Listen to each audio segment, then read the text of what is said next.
T-minus 20 seconds.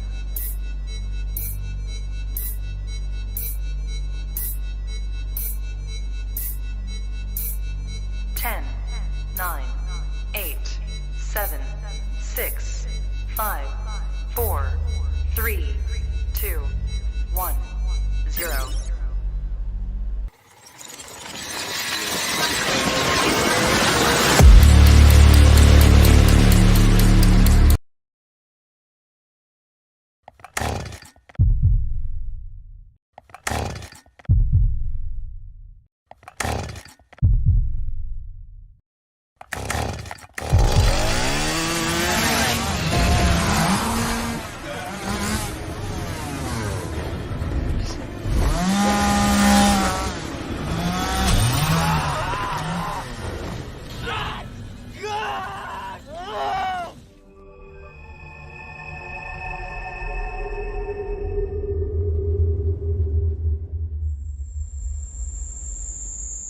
Don't mess with the wrong melon farmers. Thug life. And here we go.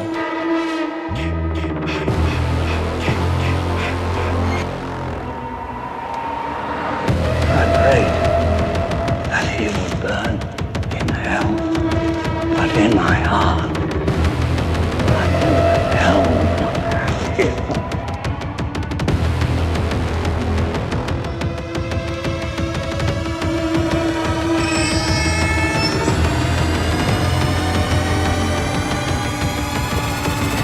You are all my children now. Then I will avenge his death. Hello, Sydney. Are you alive?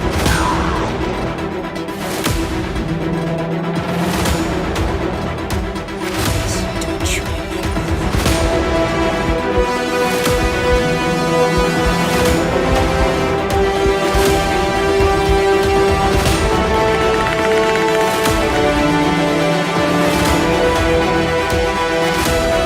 The Force will be with you. Always.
I wish I had you all alone, just the two of us. On Halloween 1963 in Haddonfield, Illinois, 6-year-old Michael Myers murdered his own sister in cold blood. But it was 15 years later, on Halloween 1978, that the legend, the Myers murders, was born.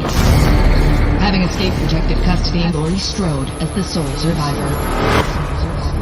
What's the boogeyman? What's the one where that stupid little kid bullies? I totally believe in the boogeyman.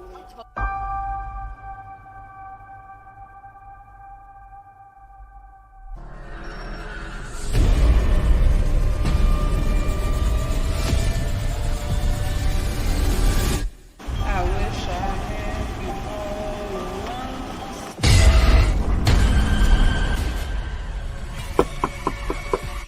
How you doing? Good, how are you? Hey, Grandma.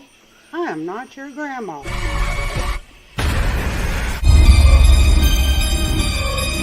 Ellie! What the fuck?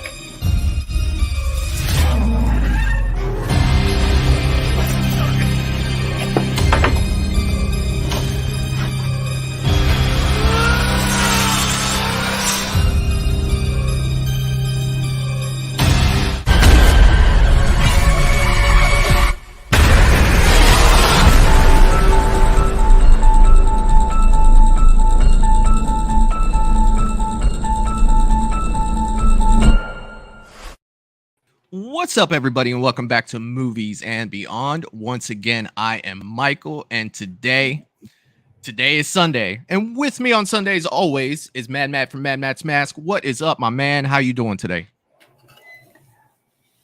What's going on, Michael? What's going on, guys? Who is not excited for this Halloween Lives? I keep watching that trailer. I'm excited.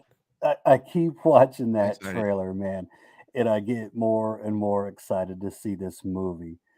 Michael, I'm doing fantastic, man. I got to see a lot of you today at the booth. Yeah, man. It was busy. We were doing our thing over there and like always, to finish off an amazing weekend. Yesterday, I was lucky enough to get up to Columbus for Fear Columbus, which was amazing. And then just to top a weekend off, talking with you fine people about some good horror. As always, man, it's amazing. So glad to be here, man. Like, welcome everybody. Tell us a little bit about that mask you're wearing today. What you got going on there, man? So this mask here. Where's the tag? So it's the Deep Web Murder Show, and it's funny that you asked that because I'm actually asking you guys if this mask. I've heard that this was a movie that was like in production and I don't know, had a bunch of failures, whatnot. I heard, as well as I do, Michael, like with working in a horror shop, you hear a lot. Some you can take, to heart. Some you don't know if it's just BS or whatnot. This is a show that I heard was maybe too gory. I heard all kinds of things. Too gory for the cinema, was taken off. The mask I always thought was sick, and now that I see myself on camera, yeah, it is pretty sick. Yeah. So I finally got around to seeing the movie, but I didn't see anything that says too gory or too graphic or whatever. But yeah, man, it's from the Deep Web Murder Show. I don't know if you've seen it personally. It's a decent watch. But yeah, very, very, very cool masks are in this movie. And this one's called The Doll Maker. I always loved it, and it's won by Trick or Treat Studios, and they do a phenomenal job. Once I finally got to see the movie, I realized how spot on this mask is. So yeah, awesome. Man, it's from the Deep Web Murder Show, but it had a lot of production issues. But it is finally available. But it's it's an underground film. It's pretty good. It's pretty good, man. That's how Terrifier came out, right? I mean, Terrifier wasn't, that came out underground, and look, they just released Terrifier 2 in theaters again. Right. So it's like, right. You never know. Like, if it's good enough people watch it, man, enough people want, there's a demand for it. People want to check it out. I always saw, I always saw, like, in this mask particular, like a little bit of Michael in there as well, like a little bit of but yeah, very, very unique. And you guys, I'm a mask fan, man. You guys all do. I gotta throw one on from time to time.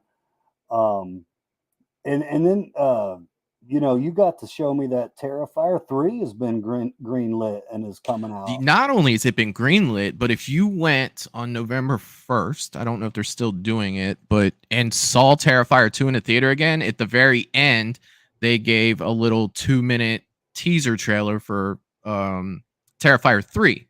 So it's already, not only has it been greenlit, they've already got a teaser trailer for it. Which I did see, and it was kind of crazy, and it will be a Christmas movie. So it's basically, I don't want to spoil, anything, and it's not giving anything away, but he's basically putting presents under a Christmas tree with I can see any icon in a Christmas setting, yeah, I've got to say it's art. Well, you got to think. I've got to say it's art, man. Christmas is a lot of snow, and blood really shows up in the snow. You know what I mean? Like, absolutely. Like, it could be that could be nuts. But let's go ahead and take a minute. I always like to take a minute at the beginning of each show to give a shout out to my Patreon people and show them some love. So let's go ahead and do that, guys, in the chat and see what everybody else is doing.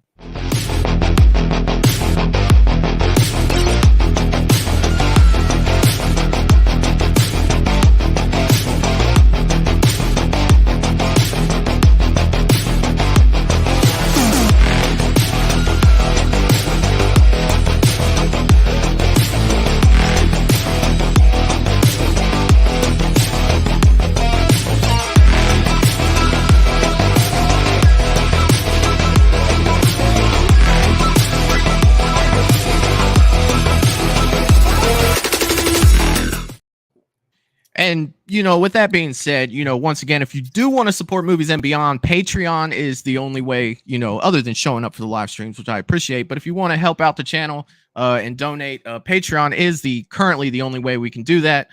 Although we are not far away from being monetized on this channel. So I'm hoping by the end of the year, or very close to, the channel should be monetized to where I'll set up channel members and everything like that. And we'll be able to do super chats and all that fun stuff. So definitely looking forward to that. And when Movies and Beyond gets monetized, we will definitely have a celebration stream for that, because that to me is the first huge milestone for a YouTube channel, is to get monetized. 500 subscribers was great. That was a great milestone to get to. But the first big one, is getting the channel monetized. And that would be almost, a dream for me, come true, to where I never even thought about this channel reaching, monetization. Did I say that right? See, I can't even speak. So, I never really thought about it reaching levels like that, because this was something that, I started to put in development when the pandemic was going on. I didn't really do anything too much with it till up until about a year ago. And to watch it grow and all you great people to be hanging out with us every week, man, it's fun. It's really fun to do. For sure. It is, Michael. And honestly, man, I think it's just it is a huge milestone. Yeah. But I just have a feeling, because I get this vibe from our chat. Like, you guys can have an amazing time by yourselves, and Michael and I could be talking about Forrest Gump. It does, sometimes it doesn't even matter.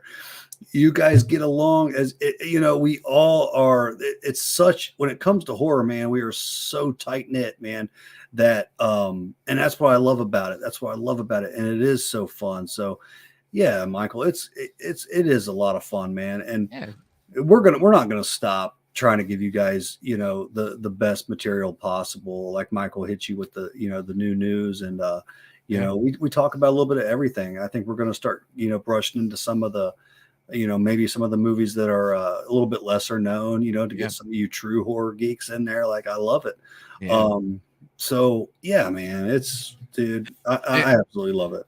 For the channel alone, there's so much that I have going on in the, the pipeline for this, for the horror stuff, for the other fans that they may be Star Wars fans, and I would have jumped into Marvel on this channel, but I mean, if in all honesty, Marvel hasn't done anything good since Endgame, minus the Spider-Man movie. That was pretty cool. But to me, it's just everything I watch on it. It's like, I would just be bitching all the time. You know what I mean? And I do that enough with you and horror.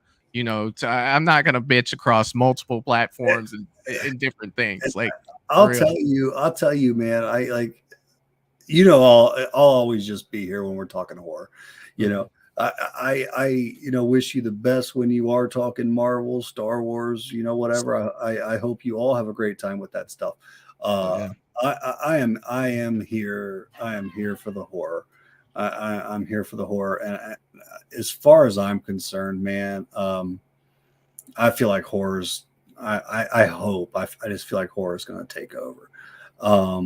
There's always going to be the Marvel and stuff, but in my opinion, I just think they've just been there, done that. And how many more Spider-Mans can we have, and Batmans, and without having a Jason Voorhees? I know you're on board with me on that, Michael. Like, where is Jason? You know what I'm saying? I've been saying that since 2010. and I talk this stuff, well, you know, a little bit, you know, all day, but you know, I was even talking with my folks and stuff, and I'm sure you guys have noticed this as well, but like, you just see a lot of different things that tells you that horror is on the rise. You know, you go to, say you go to Lowe's or, you know, Home Depot. Back in the day, if you wanted to get like something, you know, big animatronic for your yard, it was always just a ghoul or a skeleton or something. Now it's Pennywise specifically. It's Ghostface specifically. And you guys might not think about that, but that says something. You know, it really does. Yeah. I was with Lydia a couple weeks back, and I went to the mall for the first time since I was a little girl, and I went into the DVD or, you know, the CD store. What was it, like FYE or whatever? And did you guys go to Dayton for that, or Kentucky? Where the hell's FYE at around here? Where was that? Lydia let us know. But when you first walked in there, Michael, like, it just shocked me. There was a huge table you couldn't get around. It was all Myers, Pennywise, and yeah. You know, and for me not being in a mall for like 10 years, and you know, you didn't see any of that stuff, man. You didn't. Right. You had to search for that. You know, it's just the best you had back then was like Spencer. Spencer would have the t-shirts. Correct. You know what I mean? Correct, and it's not like they were comfortable t-shirts either. You know what I mean? Like they weren't, but that's all you really had. Like FYE, that's a store I'll go to when I go to Dayton, you know, which isn't very often. It wasn't the like, Dayton Mall. I do know that. It's like 45 minutes. So if you guys do, let me know where that FYE is at. Especially with Best Buy getting rid of physical media. Dude, like, what the hell? Like, that is something that I will be bitching about until it happens. Like, look seriously. for it, Michael, because she's gonna let you know. And it was like FYE at its best, and they combined, because remember you used to have FYE, and then you had I forget the name of the other store, but they had like the same owner, and they just like tore down the wall or whatever, and they combined them both. It was awesome, man. That's cool. Well, let's see who we got in the chat tonight. Let's go through the chat and see who we got. Jerry Wilson's in the chat saying hello all. Jerry Wilson, one of my mods, stopping by. What's going on, my man? Always good to have you here. What's up, Jerry? Lydia is in the chat saying Heidi Ho officers. Another one of my mods. What's going on, Lydia? Hello, Lydia. Russell Dorsey's in the chat saying, what's up, everyone? I smashed that like button, and I hope everyone is having a wonderful night or day. How's it going, Michael and Matt? I can't wait for this awesome stream. Hashtag Thug Life. That's what I'm talking about, man. That is slowly becoming the theme of the channel, although it couldn't be further from the truth of who I am as a person, but I will take it all freaking day, dude. I absolutely love it. What is up, Russell? Man, it's on Sunday evening. It's always great to see you, Russell. Welcome, yeah, man. buddy. Hell yeah. Denisha Lane is in the chat saying, hey, everyone. What's up, Denisha? Always love when Denisha's here. What is going on?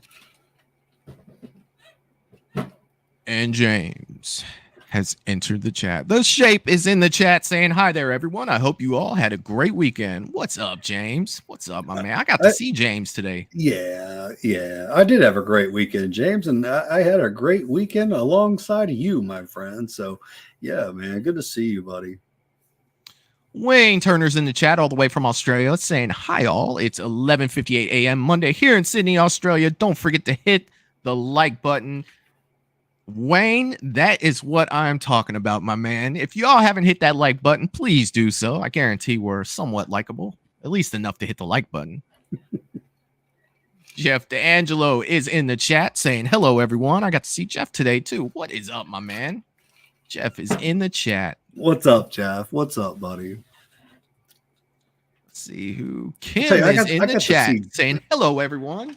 What is up, Kim? What's up, Kim? Hello. I got to see Jeff's yard that he put together for this year Halloween, and dude, Jeff, props, man. That's all I gotta say. Like, I don't have that kind of energy, man. You're talking ghouls and goblins and 7 foot 8. Oh, I'm talking 12 foot.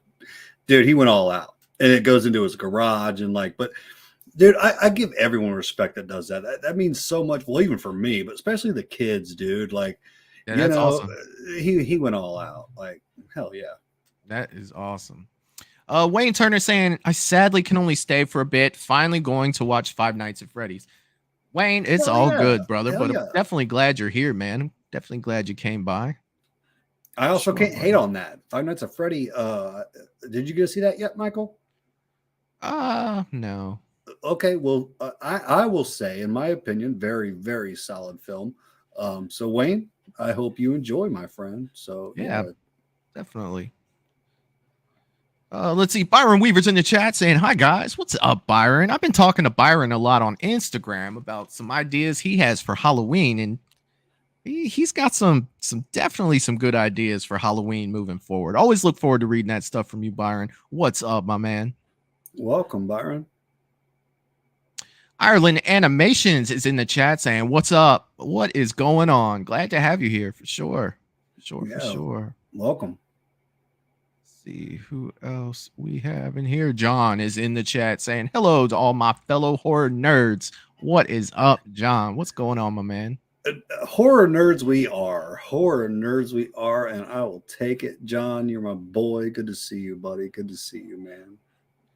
Trying to make sure that I get everybody. Man, you guys are going in the chat. I love it. I love it. In the chat. Let's see. Love it.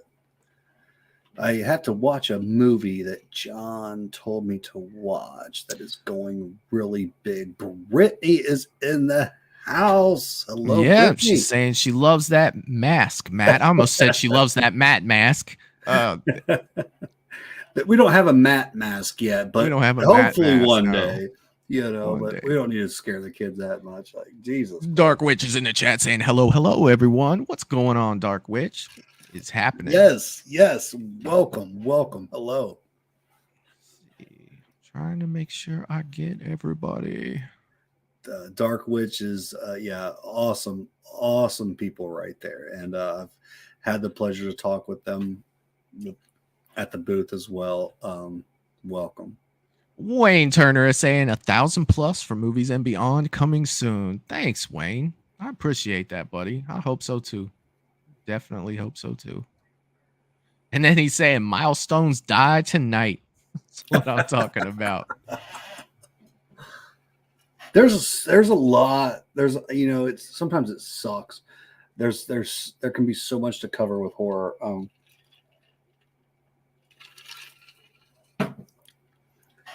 With what's to come, what I've seen lately.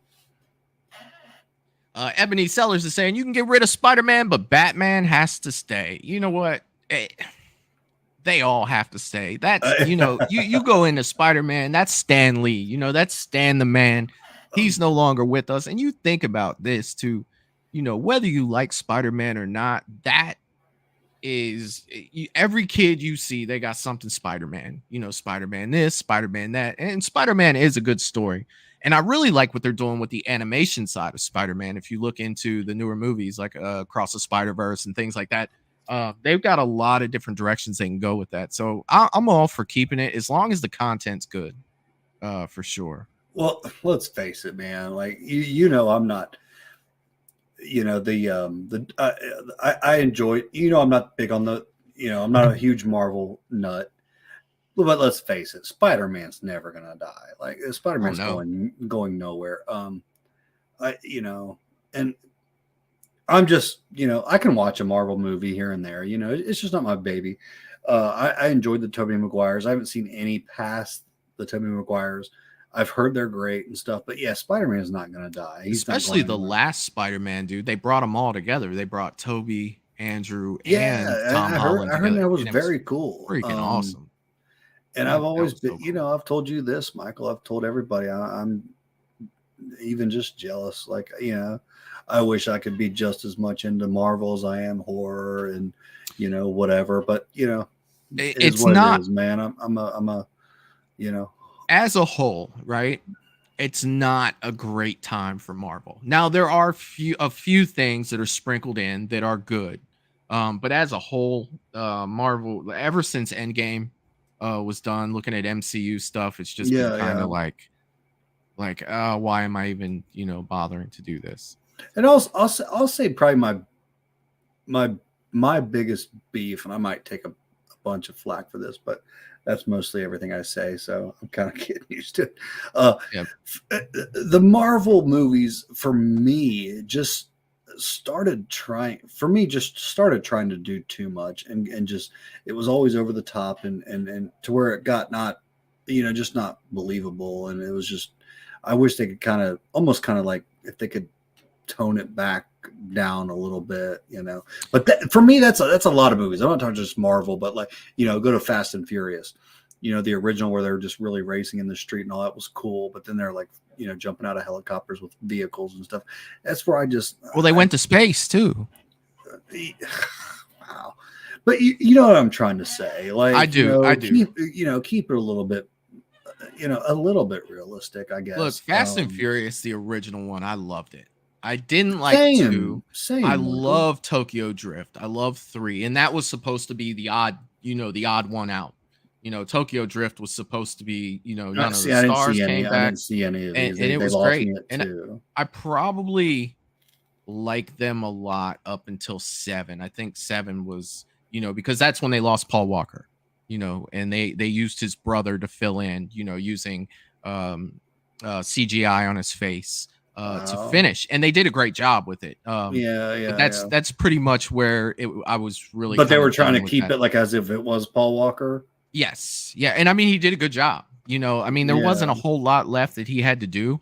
So they did a good job with it, and the way they ended it, I felt like it was really heartfelt, and it was good, and it was just like okay, but.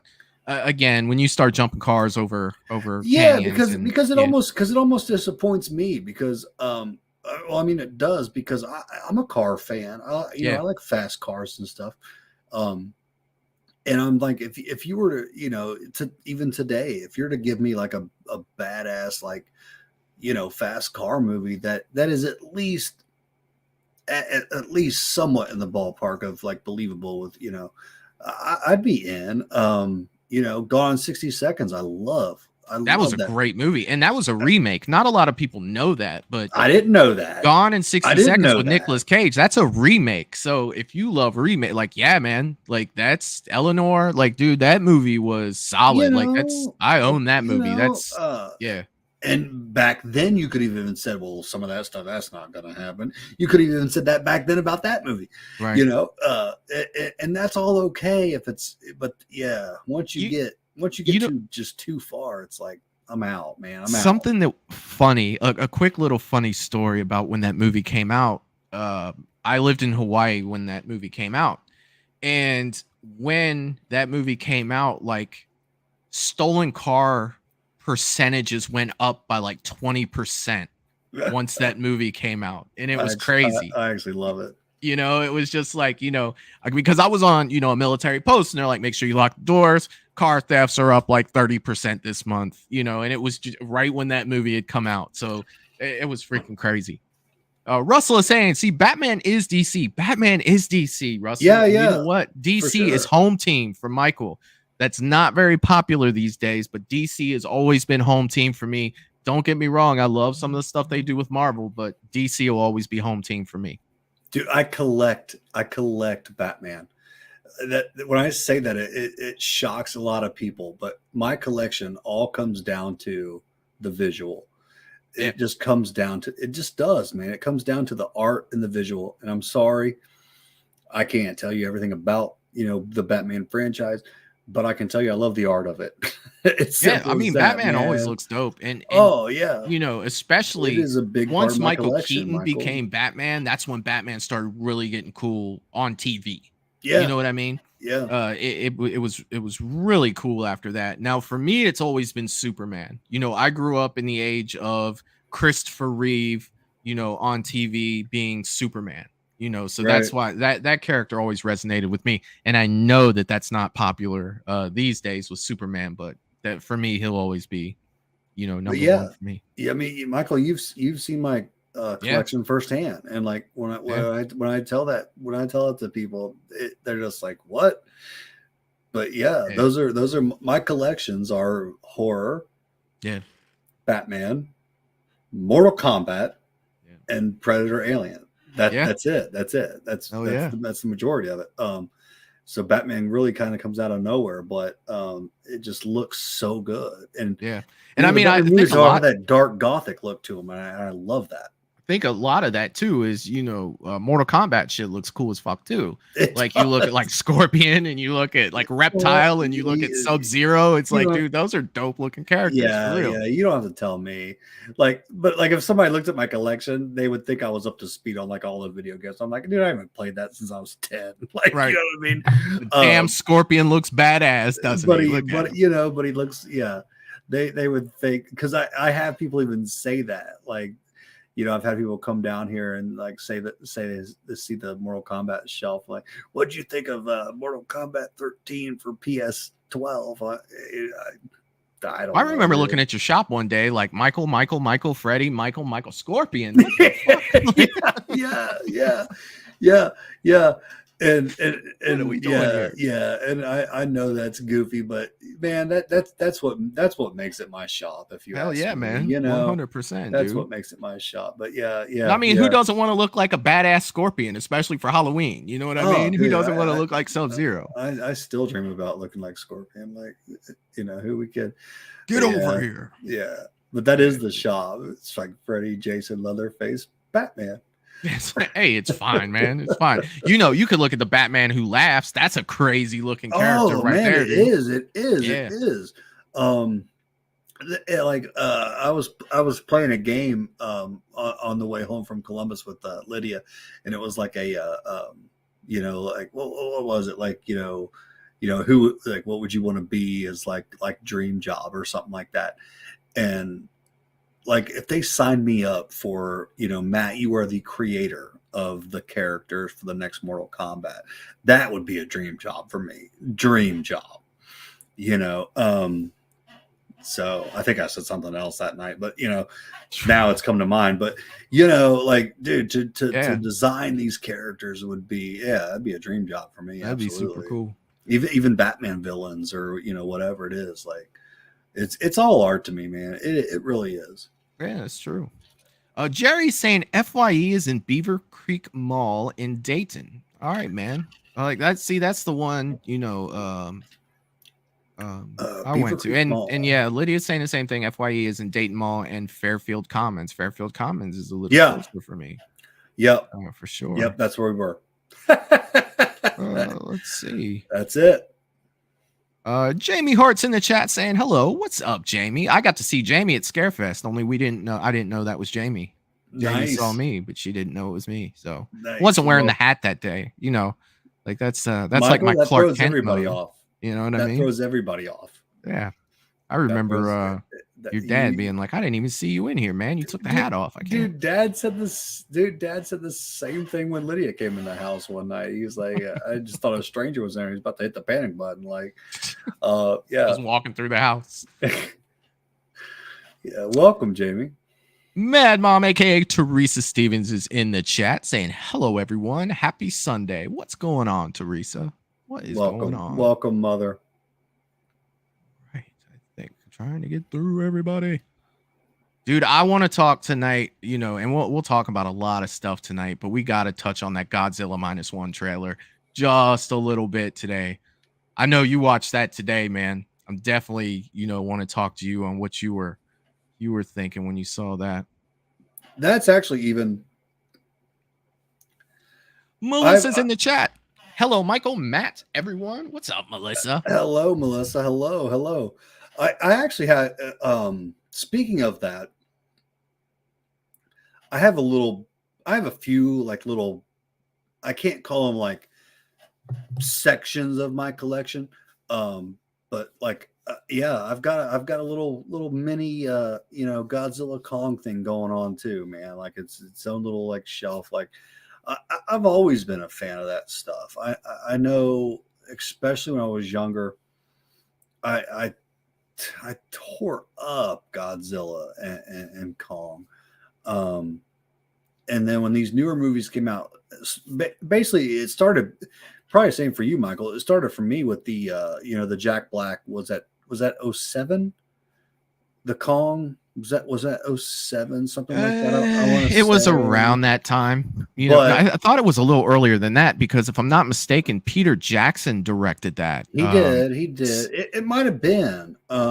Ish. Well, it was early So 2000s. We'll say so that. I went to Lebanon's little crummy theater with my brother Raymond to watch that in this little like mini theater they had. And that was one of the movies. It had been a long time since I had seen a movie of that caliber. And later on, when I heard there was people that like really dissed that movie, I couldn't believe it because I thought it was phenomenal. I thought it was phenomenal, man. I don't know how you feel about that film, Michael. But I saw it in the theater and I was like, Kong is. I felt like Kong is back, man. Yeah, I thought it was great.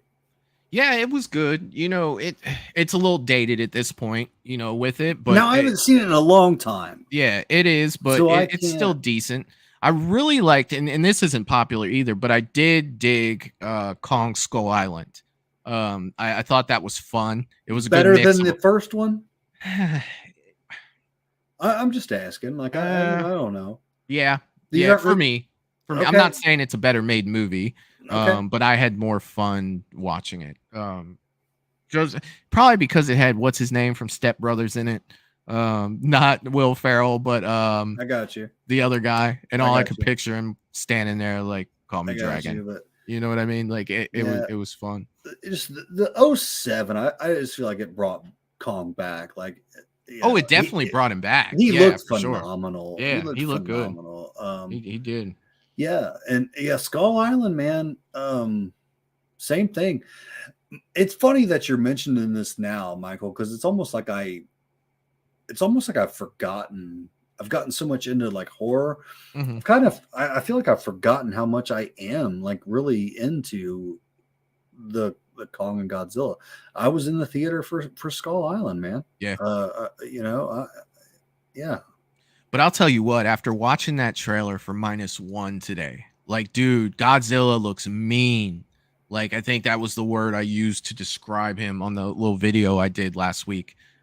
He just looks mean, dude. It's like a old Godzilla movie in modern times with, you know, modern CGI and, you know, modern makeup and modern everything, dude. Like, it just looks so, like, new, but it has that old school feel to it to where you actually felt like Godzilla was a threat, you know, and not someone coming to save the day.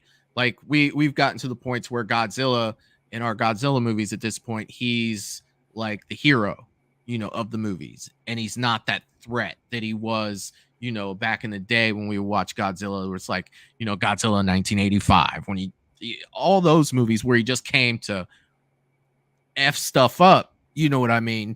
And now it's like he looks mean, dude. He's the villain of the story again, and he looks badass. Like there's no like drop off from the way he looks.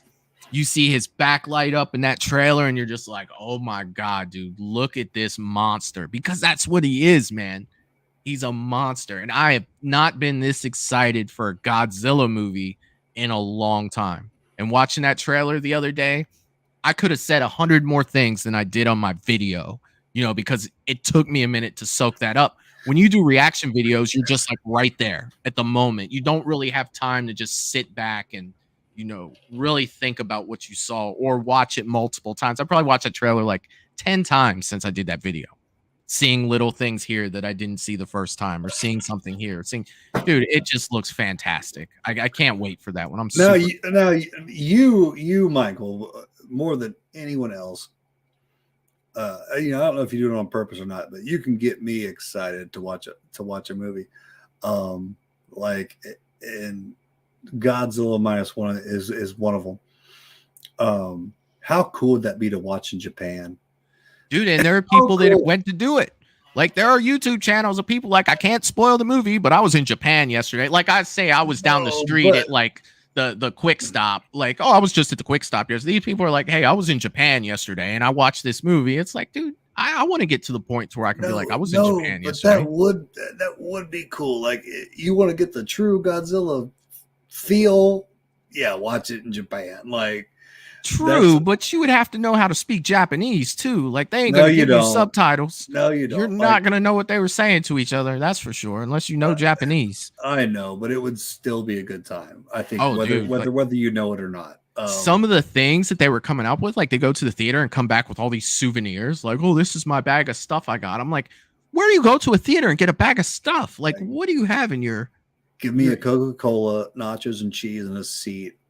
I'm good. I don't have to speak Japanese. Like, yeah.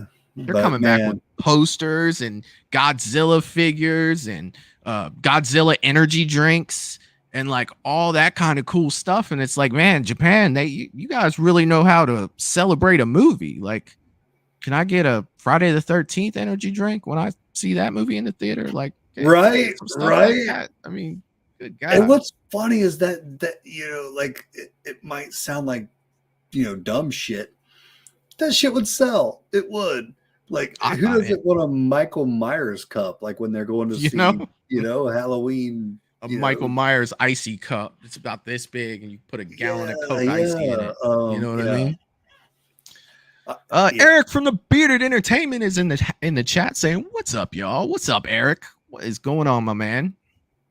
What is going on?" Welcome, Eric. Welcome. Eric is saying October 18th to 20th, back to Lexington.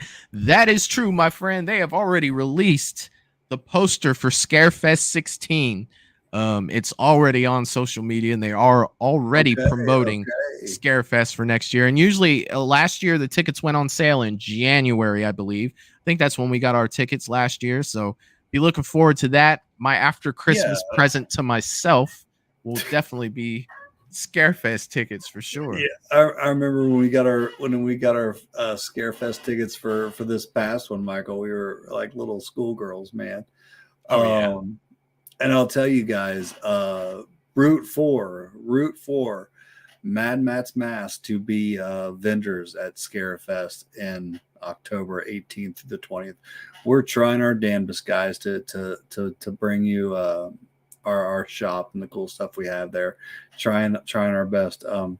So we'll get there eventually. But yeah, man, Scarefest was phenomenal, Michael. I got to hang out with you up there. A lot of you great people I got to see up there.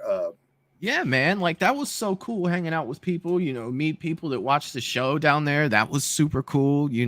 Seeing people that I've seen in the shop down there. That was super cool. It is, man. Eric from the Bearded Entertainment. I mean, dude, it was. That's where I got to meet Eric. Yeah, very cool. Definitely a good time. I got to chat with him while I was in Kane Hunter's line for about an hour and a half. But which is crazy, that that Kane can still have a line like that. Because if you ask me, I feel like he's at every convention, but I say good for Kane, man. If he can still go there and have a line that's backed up to where you're waiting an hour and a half, 2 hours, that's awesome, man. That right there says a lot about horror right now. You know what I mean? Kane's a big draw. Like he was the only Jason there as well, too. So there weren't any other Jasons. Friday the 13th was represented really well, though. You had all the final girls from the Paramount side of Friday the 13th minus part 3. Dude, so you have to give all those ladies. I just hope they deserve the biggest shout out. Like they really do. I don't know if Michael. I don't know if we'll ever see anything like that again. I mean, you just had a row of Friday the 13th final girls. Yeah, and I don't know if I even know how cool that was. You know what I'm saying? I was like a kid in a candy store. You know how I love Friday. Yeah, it's like, you know what I'm saying? I'm trying to say, like, I know it was cool, but I don't know if I'm taking that in of how freaking cool that was. I think the only final girl we were missing was part 3. Right, it was just part 3. But I mean, how cool was that to see freaking Adrian King standing next to Amy Steele? That is awesome. You know what I mean? It's like both of you. It's like, oh God, look at you. It's beautiful. Like this is absolutely beautiful. And I had never seen any of them. As far as I'm concerned, I still feel my first convention was 2021. I'm still a newbie, man. I'm still a newbie. You know, Well, you did get to see Lark Park Lincoln last year. Yeah, she was there 2 years in a row. Yeah, so we did. You did. Yeah, That was yeah. I'm not saying I haven't seen some people, but you know, a freaking row, an aisle of Final Girls. It was amazing, man. It was amazing. But they and thanks to all of them for coming. I'm just that was awesome. I hope everybody realized how cool that was. Hell yeah. Eric is saying I saw the Nightmare on Elm Street remake in Dubai. That must have been military deployment. It's had to be military deployment. Okay. That's awesome. That's super awesome. Okay. Melissa is saying I want to go to Japan. So many vending machines of everything, tons of crane machines and coin push. Hey, I'd be all about going to Japan. Like that's one of the places on my bucket list to go is Japan, and it would be amazing if there was a Godzilla movie when I did it, for sure. 100%. Russell saying love the 1985 Godzilla movie, Michael. I did too. You know what, Russell? It has been some years since I've seen it. That is definitely one I have to put back in a rotation because I was a huge fan of Godzilla 1985. For sure. Let's see what we got here. Jamie Hart is saying I'm going to Scarefest. I'm going to get Scarefest tickets as soon as I can. Yeah, hey, I'm on that list too. I know you are too, Matt. That's a January purchase. I'm telling you, 100%. 100%. Oh yeah, absolutely. Jeff's asking, are you going to be vending at Cincy Horror Hound, Matt? Are you going to be vending there? So, Jeff, this is what sucks. I want to say yes to all of you guys, but they like to wait till the last minute to like give you that like 100%. So we were vending at the past one in Indianapolis. So I would love to say that we're a shoe-in for Sharonville, but we have not heard back yet. And I've heard they wait till the last second to let you know. So to answer your question, Jeff, I really hope so. And I'd be surprised if we're not, but I just can't say for sure, buddy. I sure hope we are. We're ready. He should know in March of 2024 if he's going to be a vendor or not. I mean, we have the stuff to bring to you guys. We try to bring. I mean, Michael, try to bring the best horror, props and collectibles we possibly can to you guys. Because that's what it is all about. When you get that from the beginning, when anybody gets a piece from me that they just have been looking for, and they light up, that's what it's all about, man. So if I can bring that to you guys, especially at Sharonville, we're ready and we'll be there. So, and I hear it's bigger this year. I hear Sharonville is going to be bigger. Like I've heard it's a whole new building. Because, dude, that was a fire hazard the last couple of years. Building. Like did they expand it, or is it a whole new building? Like, I just hope it's bigger. Like, because that was a nightmare the past couple years. Yeah. Jeff, man, I'll let you know as soon as I know, buddy. I really hope we're there. I really hope we're there because we had a blast vending in Indianapolis. I had an absolute blast. So there should be no reason that we're not at Sharonville, but it's not always up to me. John is saying, "Oh no, there goes Tokyo, go Godzilla." That's what I'm talking about, man. Yeah. 100%, dude. Like I am so looking forward to this movie. It's probably the movie I'm looking forward to the most. That's coming up recent. You've surprised me today, Michael. Actually, because you stopped by the shop. And I saw the one trailer and I was like, yeah, it looks pretty good. But when trailer number 2 came I didn't out, know you were such a big Godzilla guy, man. I just didn't know that.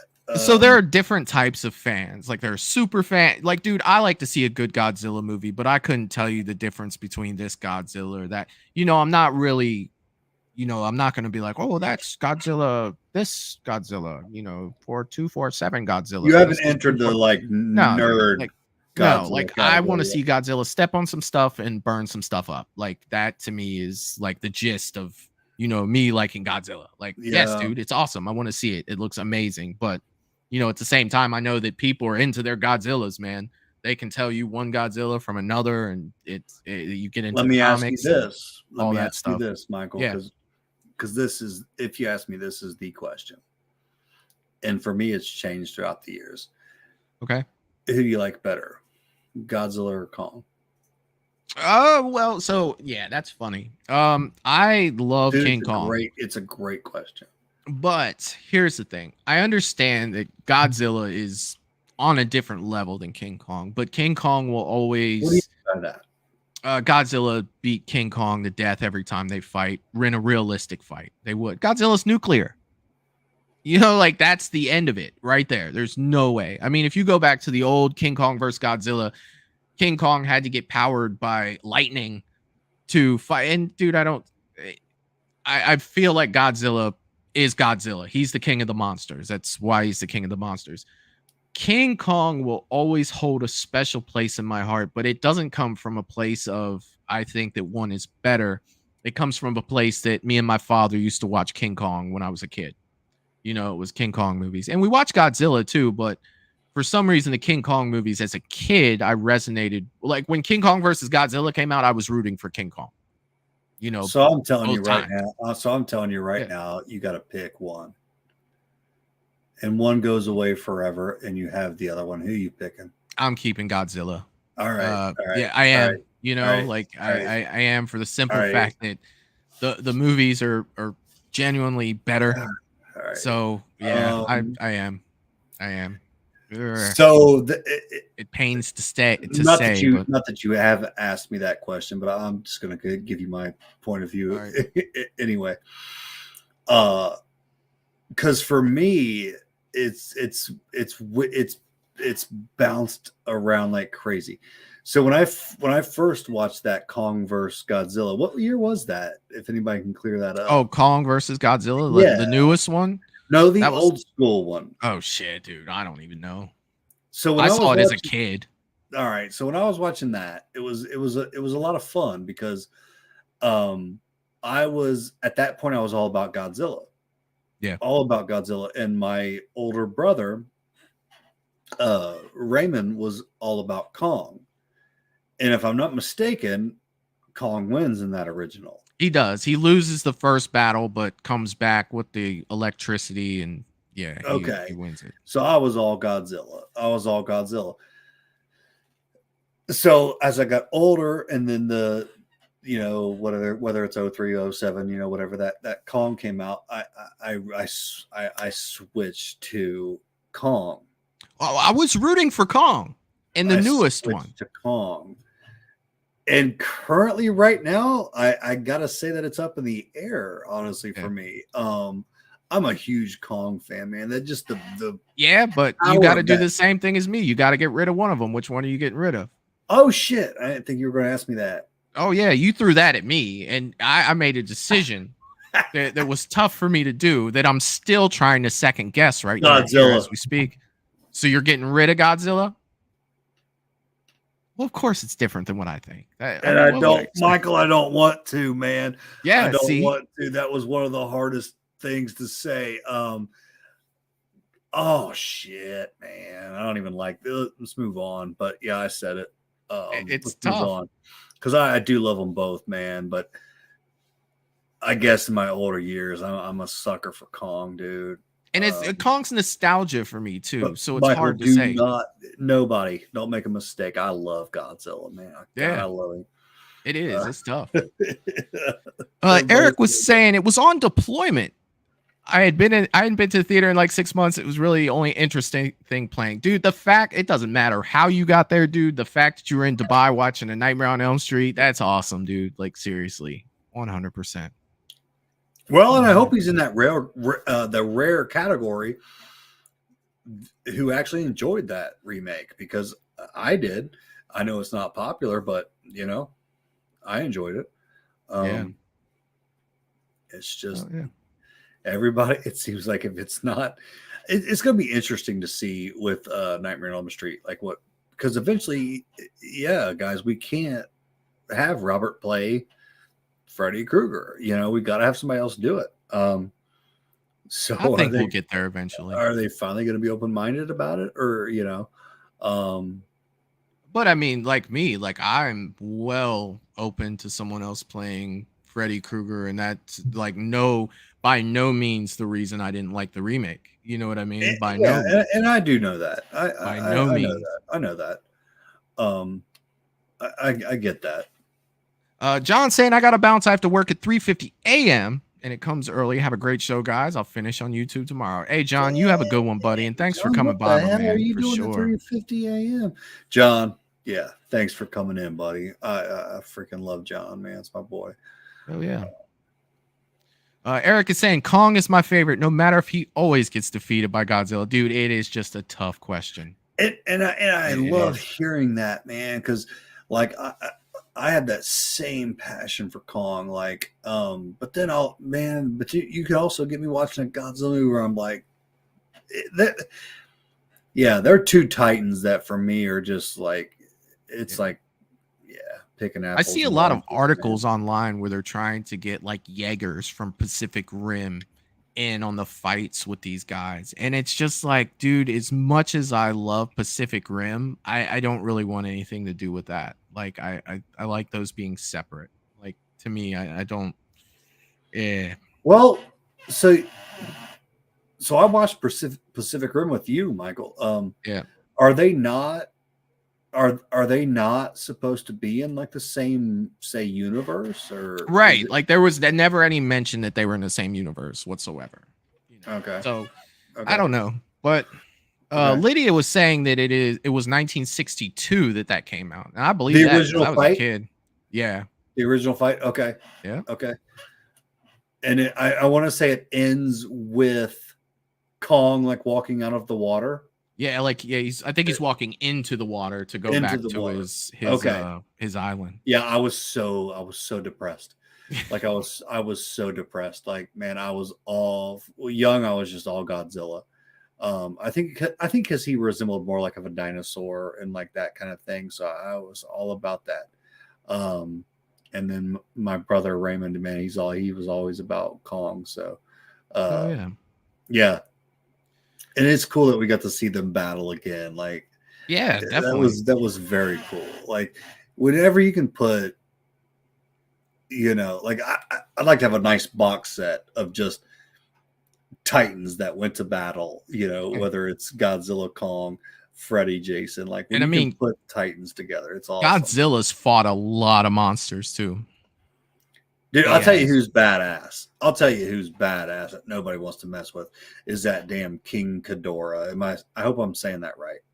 I'm not sure. Like, I don't. You know what I'm talking about, the 3-headed. Oh, dude, he whooped Godzilla's ass. Yeah, like that dude is bad. Yeah, that dude's bad. For sure. God, I think I'm saying that right. Like King Ghidorah. It is something like that. He's also in my collection. I had one professionally like painted, like because he looks that good. Like King of he cheese and crackers. Like he's got 3 heads, shoots lightning out of each of them. Like, dude, who wants to mess with that? Like, oh yeah, Kong's like, I'm good. Like, you go take that dude on. So I want to share an article I was reading earlier this week with you guys, because I haven't got to do this in a while, because I know this one hits close to home because we're all, a lot of us on here are definitely Pennywise fans. So they did release some news on the Pennywise TV series, Welcome to Derry.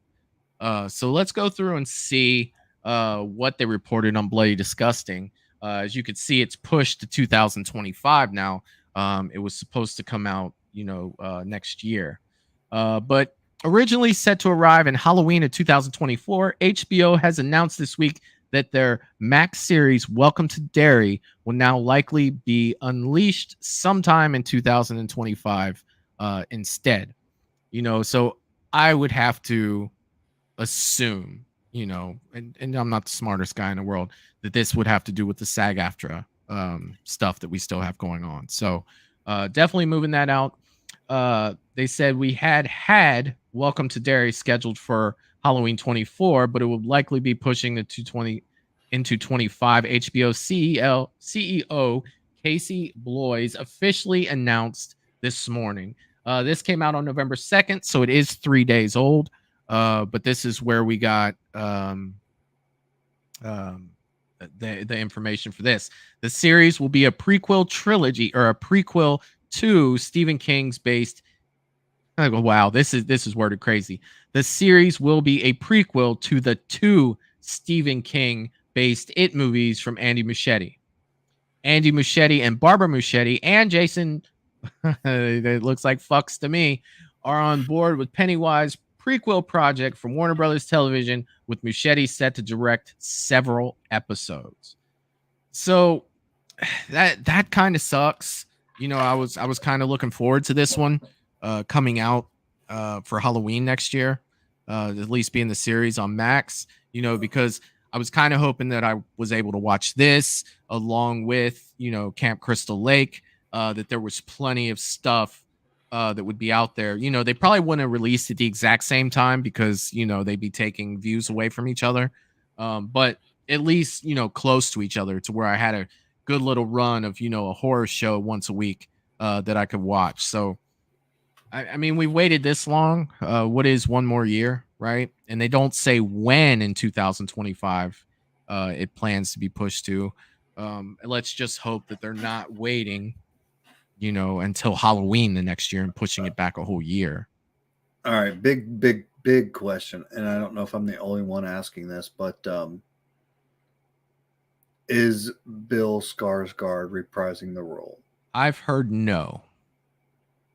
I've heard he is not. If that's changed, it's I've heard no. Yeah, that sucks. That sucks. But it also doesn't. It also doesn't, because,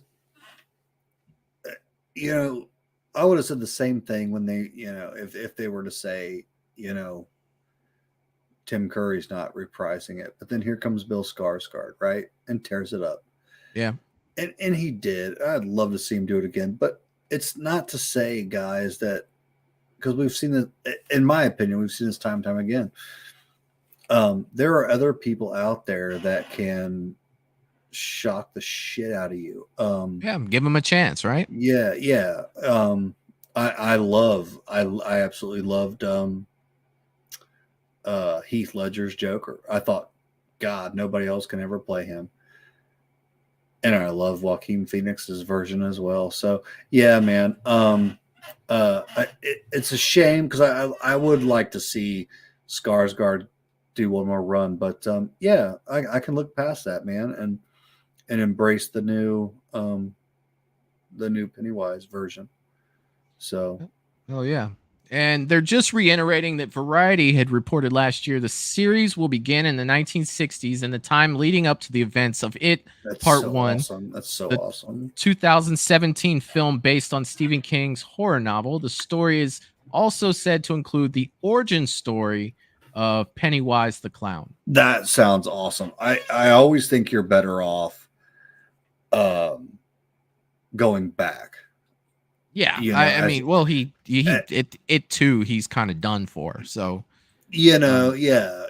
As far as pushing it further, I think you're always better off just going back. You know, same thing with you know, maybe you can shed some light on that. Actually, you know, Michael, if you're open for this, I've heard so much about. And we can touch on this another time, but I've heard so much about what's going to happen with Michael Myers. I've heard series and all this stuff. I don't know what to really believe anymore. But I mean, if you have any light to shed on that, that'd be awesome. There's really no way of knowing what we're going to get at this point. You know what I mean? There really isn't. I can tell you what I want to get. You know, have you heard anything? Because I've heard about, dude, the only thing they're releasing is that, you know, the rights were won, you know, and someone is capable of making both. So, and is that Miramax who won? I believe so. Yes. Okay. It wasn't A24. It was Miramax. Okay. So it's, you know, it's God only knows what they're gonna do with it.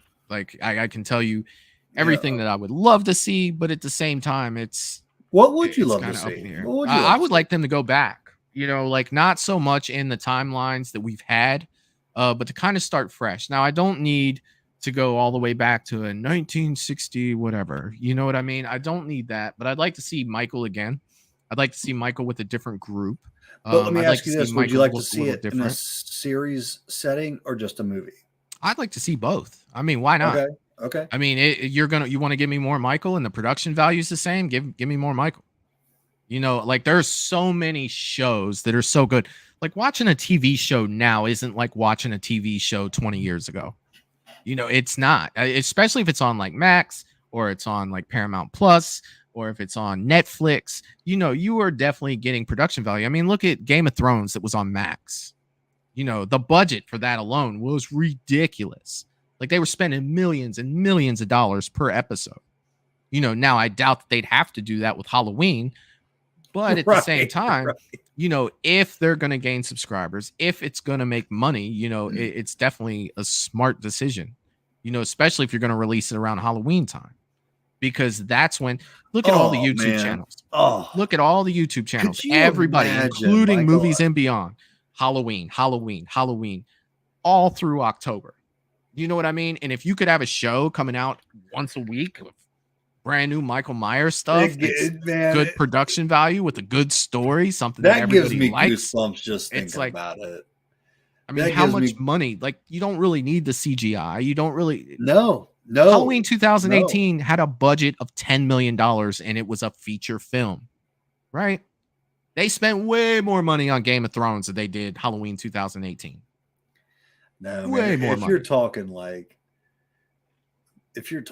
late August, early September, that Halloween series is going to be busting out. Like, man, yeah, that is Christmas to me. Like, I just couldn't imagine. And obviously, like everybody, I want it to be done right and everything. But man, you got to just welcome it all and just hope they do it well. But yeah, man, I just wanted your take on that. I didn't know what you think, because you have your people that say like it just cannot be a series, but I think make it good. I think it absolutely can be a series. Just make it good. I think it can be a series. I mean, if you get a good enough series that you can lead into a movie, you got a good enough series it's going to lead into a movie. Hell yeah, man. It's like, oh, you want to see what happens? Go to the theaters next Halloween and find out. Like I'm all about it, man. My off switch. Now, granted, there is a little bit of nervousness, just like Camp Crystal Lake. Like, dude, it's got to be good. It's got, I want to feel like that's Michael, just like I want to feel like it's Jason. I don't want it to go in a direction to where it almost becomes cheesy because you're oversaturating the market with too much of it. Like if you're just throwing it out there to say that you made Halloween. I mean, look at the transition between Halloween 4 and 5. No, you just threw it out there because you wanted the money. And even thinking with both, talking about both as a series. Say you're talking Friday the 13th or Jason. Yeah, we have all. I mean, maybe I'm wrong, but they don't have to even be in a rush to show us right. Jason with the hockey mask or Michael with his mask. We've all done. We've been there. We've seen that. I'm okay with it. A good ass story, and this is coming from me, Michael. And I'm all about that visual. I want to see Michael all day, Jason all day. But we have been there, done that. Like it's time. Like man, I think they both can be a series. Make me have an emotional investment. Give me that feeling so when I do see it, it pays off. And when the climax comes and he, whatever, he puts on the mask or, whatever. I think we're in for a lot of good stuff with horror. Wait, I really do. Like I said, I have that feeling. Like I just want it right. So there's that little bit of nervousness in my stomach, especially with Friday. Halloween, it's had its last 5 years, or 4 years, because, we were down for the pandemic for 1 year with kills. So I feel like there is a little more flexibility with Michael than there is with Jason, because we I talked get about this that. countless of times. Like, there is an entire generation of people that have not seen Jason on the big screen. And I don't think about that until you bring it up. It's like, if you're gonna do my guy, But do him there's right. not. Because if you're not, then just leave him out. Because I don't want him to come back, and it not be something fantastic. Right. I agree. You should be nervous. Hey, yeah. Anytime you're talking about something you love, dude, you want it Yeah. to do well, and you want a good story. Now, But am I going to be happy especially with Jason that comes out? kind of Yes. hiatus, especially with that kind of hiatus.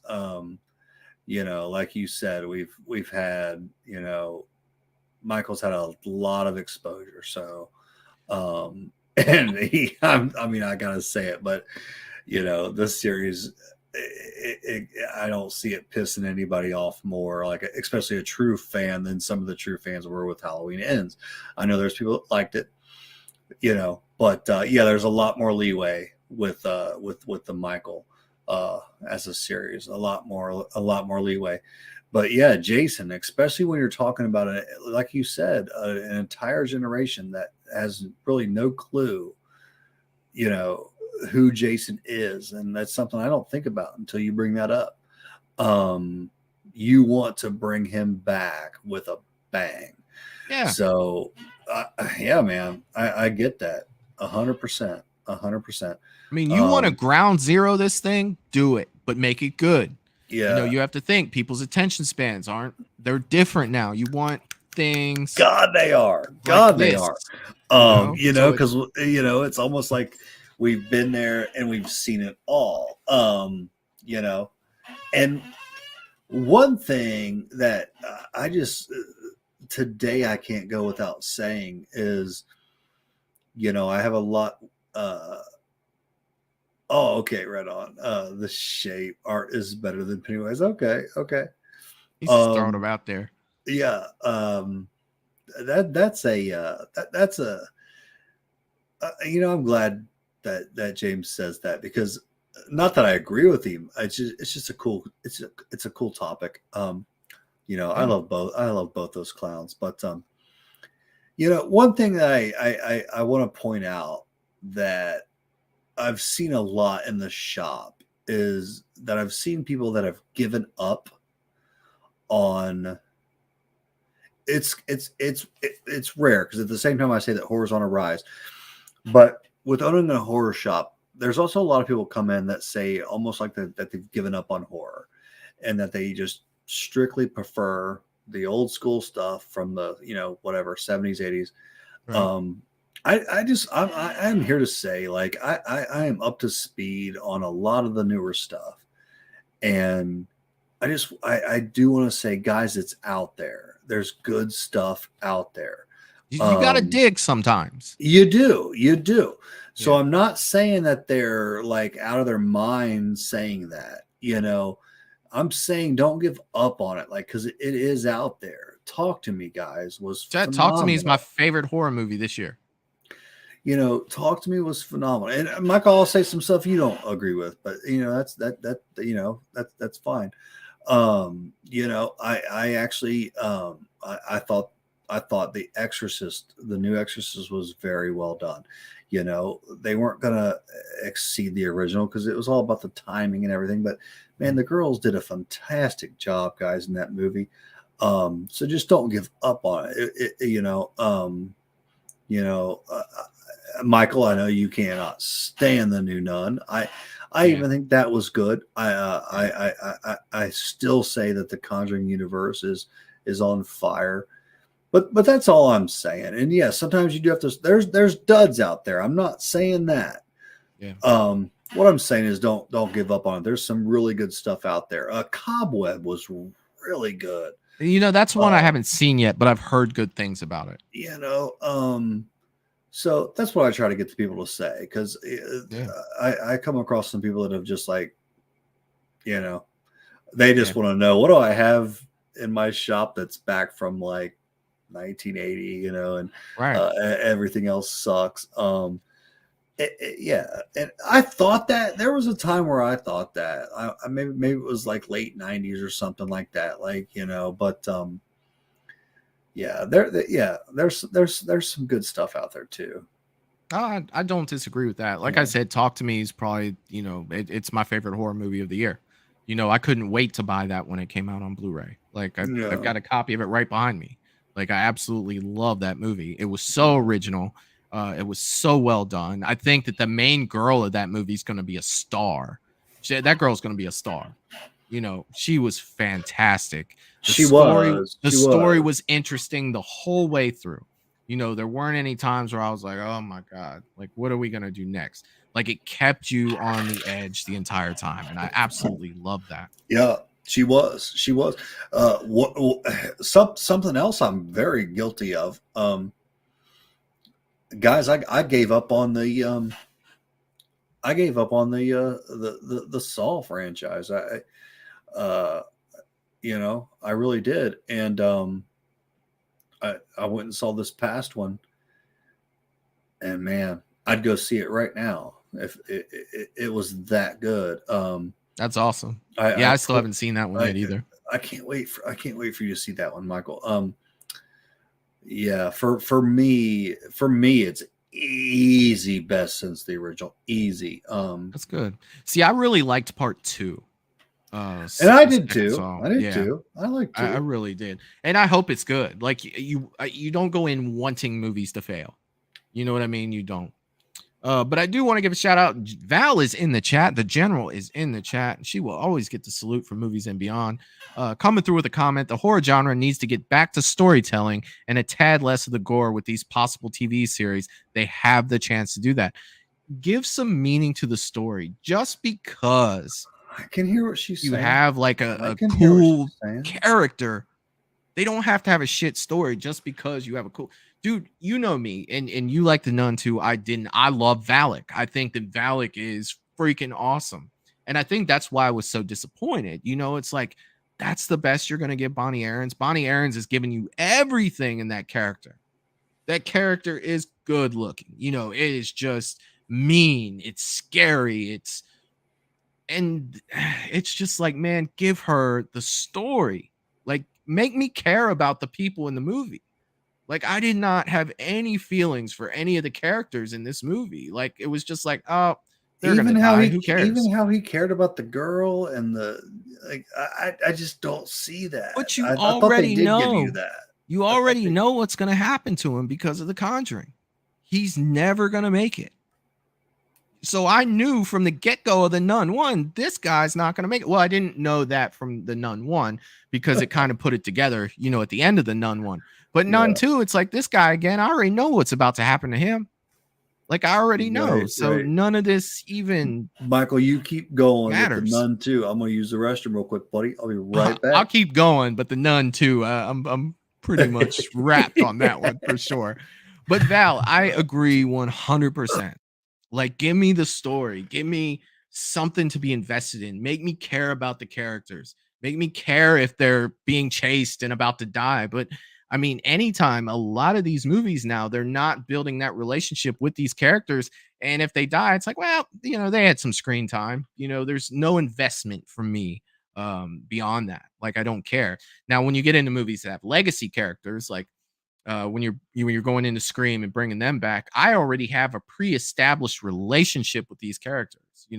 Like I was there when Sydney, fought off Matthew Lillard and Skeet Ulrich. So yes, I'm definitely invested in Sydney Prescott, no matter when she shows up.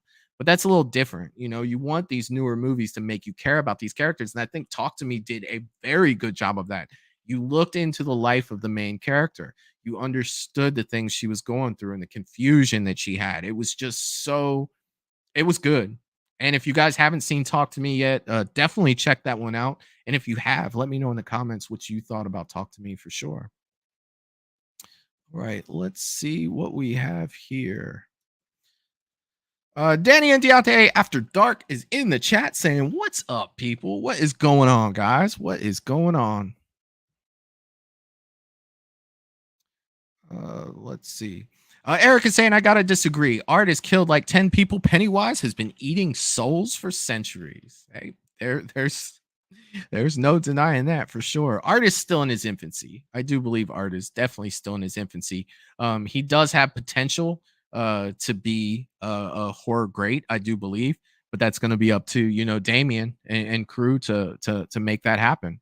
And I think definitely coming from where Art the Clown came from, I think they're on a good road to do that. But to say that he's, you know, bigger than Pennywise at this point, it's like, ooh, that's a bold statement, Cotton. Let's see how it pays off for him. Let's see. Melissa saying my last favorite horror movie, really loved Scream 6. And I have a love-hate with Scream 6. Like I enjoyed the beginning. I was not a fan of the direction they went halfway through the second act and into the third act with that. I think that, you know, I didn't feel like, well, I thought that Chad was dead, but he Chad's indestructible. That's all I'm gonna say about Scream 6 is Chad cannot be killed. It can't be done. He's like a superhero. He is a superhero. James is saying, I agree, Val. They need to bring back the human factor, bring back some of the feeling in the movie like they used to. And that's what I'm saying. You know, that's what I was saying with all the things that I was talking about with these movies is if you don't have, you know, the investment in the character and you don't care if they live or die, then that takes away from, you know, any sort of tension that you can build with a movie. Like you look at the original Halloween where Laurie's running across the street and Michael's getting closer and closer and closer. You had that feeling like, oh my God, is she going to make it? Is he going to get there? There's no way she's going to make it. There's no way. There's no way. And then she makes it and there's that sigh of relief. It's like, oh, thank God she made it. You know, because you had been following Laurie up until that point. You understood Laurie. You saw, you know, where things were coming from. You followed her throughout the movie. Her friends were killed, you know, and they built that tension through storytelling and getting to that point to give you those feelings of that angst and that nervousness and that tension. And it's just like, come on, open the door, you know, and you don't really get that with a lot of these movies anymore. And it's tough. It really is. And maybe it's me wanting something that is gone. You know, maybe it's me being an old head. It's just like, it's not like it used to be, you know, but at the same time, I definitely want those feelings. Those are the things that made me fall in love with horror. Those are the things that made me want to go to the theater. That, oh my God. And I just don't really get that anymore. No, sure. I don't think it's just you, Michael. I do feel like I'd like to let you know, and you already know this, that I think you're going to get that less. But you're not. Sucks. And you're not alone on the fact that that's what you like, because it does make a difference. It does. And I to this day feel like that, even though it was like one of her first performances, I feel like the original Halloween was one of Jamie Lee Curtis's best performances, because she was more 100%. She is to this day more like the other girls. Yeah, that's her real personality, like the bubbly, the, like, you know, a little bit vulgar, like that's who she truly is. And she played the opposite, like that shy, nerdy, like so well, timid. Yeah, but you know, you can. That is not. She could have nailed the other girls' parts 10 times better than they did, and they did a phenomenal job. Yeah, but she was way more like they were trying to act like, but she did that timid, like nerdy, you know, smart girl so well. It was almost like a stupid, weird fluke for a first performance. Like it was that good. But yeah, Michael, yeah, man. I get it. It means so much. It means more when there's a kill and it's someone that you care about and you got time to know and stuff like that. Like, so yeah, man, you're not alone, buddy. Yeah, and I mean that it's tough, dude. It really is. And I just never thought, like, you look at like Michael Bay action movies, you know, you talk about all the great explosions and all this stuff, and it's just like, yeah, but there's no substance behind it. You know, it's like, hell yeah, dude, you're going to throw one grenade and it's going to blow up 20 cars and they're going to go flying everywhere. But I could really give a damn about, But you know, the devastation that's being done. yeah, Like, it looks smooth, but the movie sucks. Like, the and story Michael, blows. I think that expands further than just horror. Like I think It it's all expands around the to board. everything. It does, It man. It does. does. They're looking at like, look at our CGI we did. Look at our like, and that's where yeah, man. So I'm right there with you on that. Yeah, it's like I will never say something's good because it looked nice. It's You know movies what I in mean? general. It's Like that's movies the in thing. general. I want that feeling. I want that investment to be paid off, you know, or to be concluded. You know, like that's good storytelling. Like I feel like you're gonna have to dig to find those stories. You're gonna have to find these up and comers. You know, we're getting a big surge of fan films, of people doing great things with fan films, but yet they don't have the money for the budgets that you know, but yet you can make something look super cool, you know, an explosion that, you know, you have just 50 explosions through the whole movie. It's like, man, there was a lot of fucking explosions. Well, what was the movie about? I don't even know. But what does not go in our favor is that there's a lot of people that are into that and could care less about what we're saying. You know what I mean? I feel like, or they wouldn't be so popular. You know, come on, like. You know, the Fast and the Furious, they're on like but there's number Fast 17. And Furious. You look, but you look at their decline of people going to see those movies is like. Well, it's about time though, Michael. Let's not act like they didn't have a nice run. I mean, I honestly feel like after 7, you know, it was just a cliff that they fell off. Man. And go ahead. Yeah, I mean, you look at the one good thing about the last Fast Furious movie was Jason Momoa. He had a great performance in the movie, but I haven't seen it wasn't that great of, you know, it wasn't a good movie. I haven't seen Tokyo Drift. Oh, good God. My Chunky Jordy is in the chat saying hi, everyone. What's going on? I like the original. What is up? Let me ask you, Michael, can I play a round of old versus new with you? And if we can't, come do something that goes to the chat. Sure. I'll do a round of that with you. All right. I will do a round. So explain to them what the old versus new. Well, this is your game, so why don't you go ahead and explain how this works out? All right. So yeah, guys, you guys know I drive a truck and deliver a whole bunch of wine during the week, and I have a lot of time to think to myself. So I started thinking about a game called Old versus New, and there's a lot of people that are dead set on old school. Old school's better. Old school is the only way, you know, the 80s movies or whatever. And new just sucks. So I thought it'd be cool to for Michael and I to battle it out, and we'll pick we'll go with we'll go with 2 generations tonight, 2 decades, and I'll pick a movie and he's got to pick one that either is as good or better. He's got to pick a movie that's as good or better. And if he cannot, are we going to do it decade by decade, or are you going to say 2 decades and I have 2 decades? Yeah, I'll take 2 decades and you have 2 decades. So yeah, we'll make it widespread. Okay. Or we can do 1 and 1. It doesn't matter. And this is horror. It specific. We can do 1 and 1 if you want.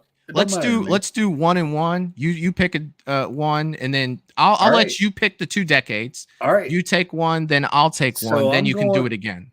All right. So I'm going 80s, and you'll have the 90s. Fuck. His face. Why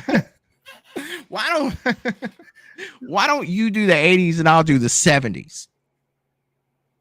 Oh, okay. So you'll be the old, and I'm those the two. Yeah, so we could throw those 2 together. Okay, because it goes to the old person first. So okay. So what? So we're gonna try to top each other. Like, let's say you pick. I pick this movie from the 70s. Okay, you can pick any movie from the 70s, and then I only have the 80s to pick a movie that is either as good or better than that movie. All right, so since we've already talked about tonight, I'll say Halloween 1978. Gosh, dude, you're playing me like a fucking fiddle, man. Like, guys, I can already think of one to guys, rival he's it from the playing 80s. Well, that's not for you to do. So just calm down. Okay. And dude, he put himself right in the 70s, guys. You saw that play out.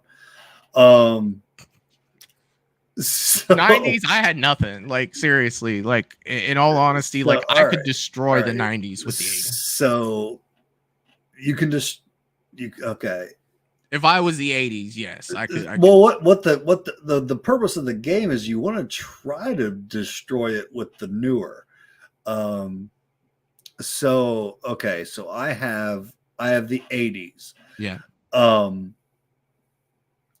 Oh, and you're picking my favorite movie. So for me to say an 80s movie that is as good or better than Halloween, oh God, I'm gonna go with. This is fun, man. I have to go with. I don't have a movie. I don't have a movie that rivals it. I don't have a movie that rivals it, Michael. There's a movie so that rivals I'm gonna have to, not for me, so I'm gonna have to send it to the chat. But the movie for me that comes the closest is gonna be Friday the 13th Part 3. So let me tell you though. So okay, because you know,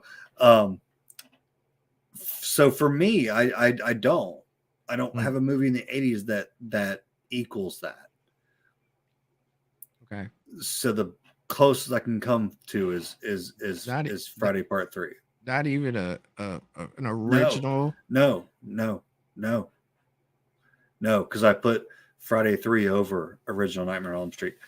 So that for me has to go. It has to go to the chat if they can think of something. Oh man. Yeah, I mean you picked such a good movie, but this is fun, man. Because I can't think of anything that rivals it. Now I can say rivals it, like is close. So is it in our opinion or just the opinion? Yeah, our opinion. Oh, yeah. Well, I still think that there is one guy that had an original movie in '84 that could probably rival that movie. I see what you're saying. I mean, especially from a standpoint. It's a game I thought of when I was driving in a truck, and it's fun. It is fun. So yeah, if I was to say rival it, I would say the original Nightmare on Elm Street. Yeah, that's what I would have thrown out right away. But I'd also like, me personally, I'd be right there with Friday Part 3 because I thought that was so good. So those are the movies that I would throw at you to say rival that. So yeah. How can you be? Yeah. That's what I'm saying. He threw such a good. I would have threw Nightmare on Elm Street out there, and it would have been a debate, and it would have been a fair debate from it's the original Nightmare. That's 90% of the time. If I effed it up, Michael. I'm sorry. It's the so I'm still trying to understand the parameters. Like, is it my opinion or okay? Yeah. It's okay. Okay. No, I see what you're saying now too. So let's do it again, and let you throw me out some decades. It's old versus new, and we can go with as far as what rivals it, as far as popularity, box office. We could say hell with our version or our opinion of the movie. We can go with that. What I see what you're saying. Eric was saying the 90s has Scream. It does. He brought up The Thing. Absolutely. The Thing is good. Is it? The Thing is good. Is it? Jeff was saying Halloween 2. Yes. Yeah. He says is equally as good as the first. Michael, throw me some decades, man. We can do a 80 versus 90s now or something like that. So let's do. You can call the shots, and we will go with not our opinion, because that's how I was looking at it at first, like our opinion. That's why you stumped me with my favorite movie, like what rivals. But we can go with impact, popularity and all that, like, impact on the horror genre, all that, like, you start talking 19 original Texas Chainsaw Massacre has a huge impact. Like, it doesn't matter what we think of it or whatever. Like, so yeah. Lydia said, "Come on, what about Christine?" Oh, I love Christine. I freaking love Christine. Jacob was throwing out The Shining. Yeah. It's man. I think it's cool, but yeah, nothing we have to do. But yeah, if you want to battle back at me, I'll welcome it. Let's do decades. Because I can't use 70s or 80s now, right? You can use anything you want, man. Okay. This is movies and beyond, Michael. We have let's no do 70s versus 2000 to 2009. Oh shit! Oh, shit. Okay. Which one do you want? Oh, it's this is in your hands. This is in your hands. You have control. So here I have a nickel. At least I think it's a nickel. Right. I can't even see in this light. All right. It's a Canadian nickel. That's why it's sitting on my desk. I'll take heads. All right. You'll take heads? Well, I'm sitting here trying to flip this in the dark. Watch me drop it and be like, okay, paper, rock, scissors. All right.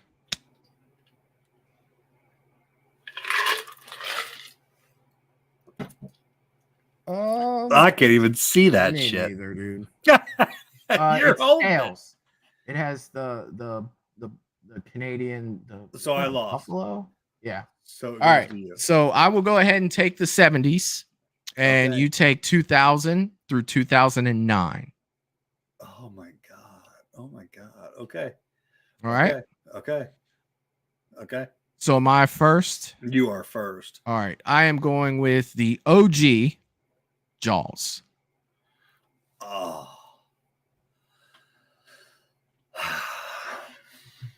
All right. So for me, oh man, a movie for me that rivals that from 2000 to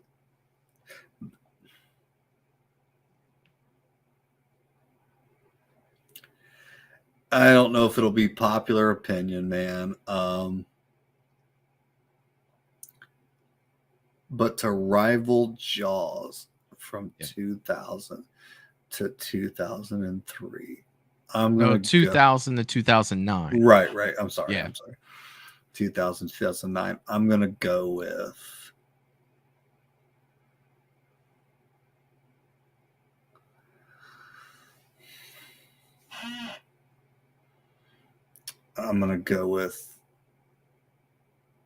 the original 2001 Jeepers Creepers. Over Jaws? I don't have a lot to work with, Michael. I could have swore you were going to be like Rob Zombie's Halloween. Like that's what I'm taking.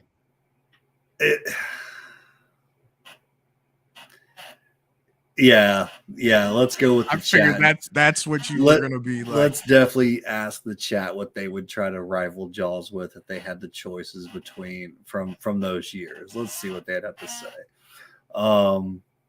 I was actually between that and the 03 Texas Chainsaw Massacre remake. But God, what can rival Jaws, man?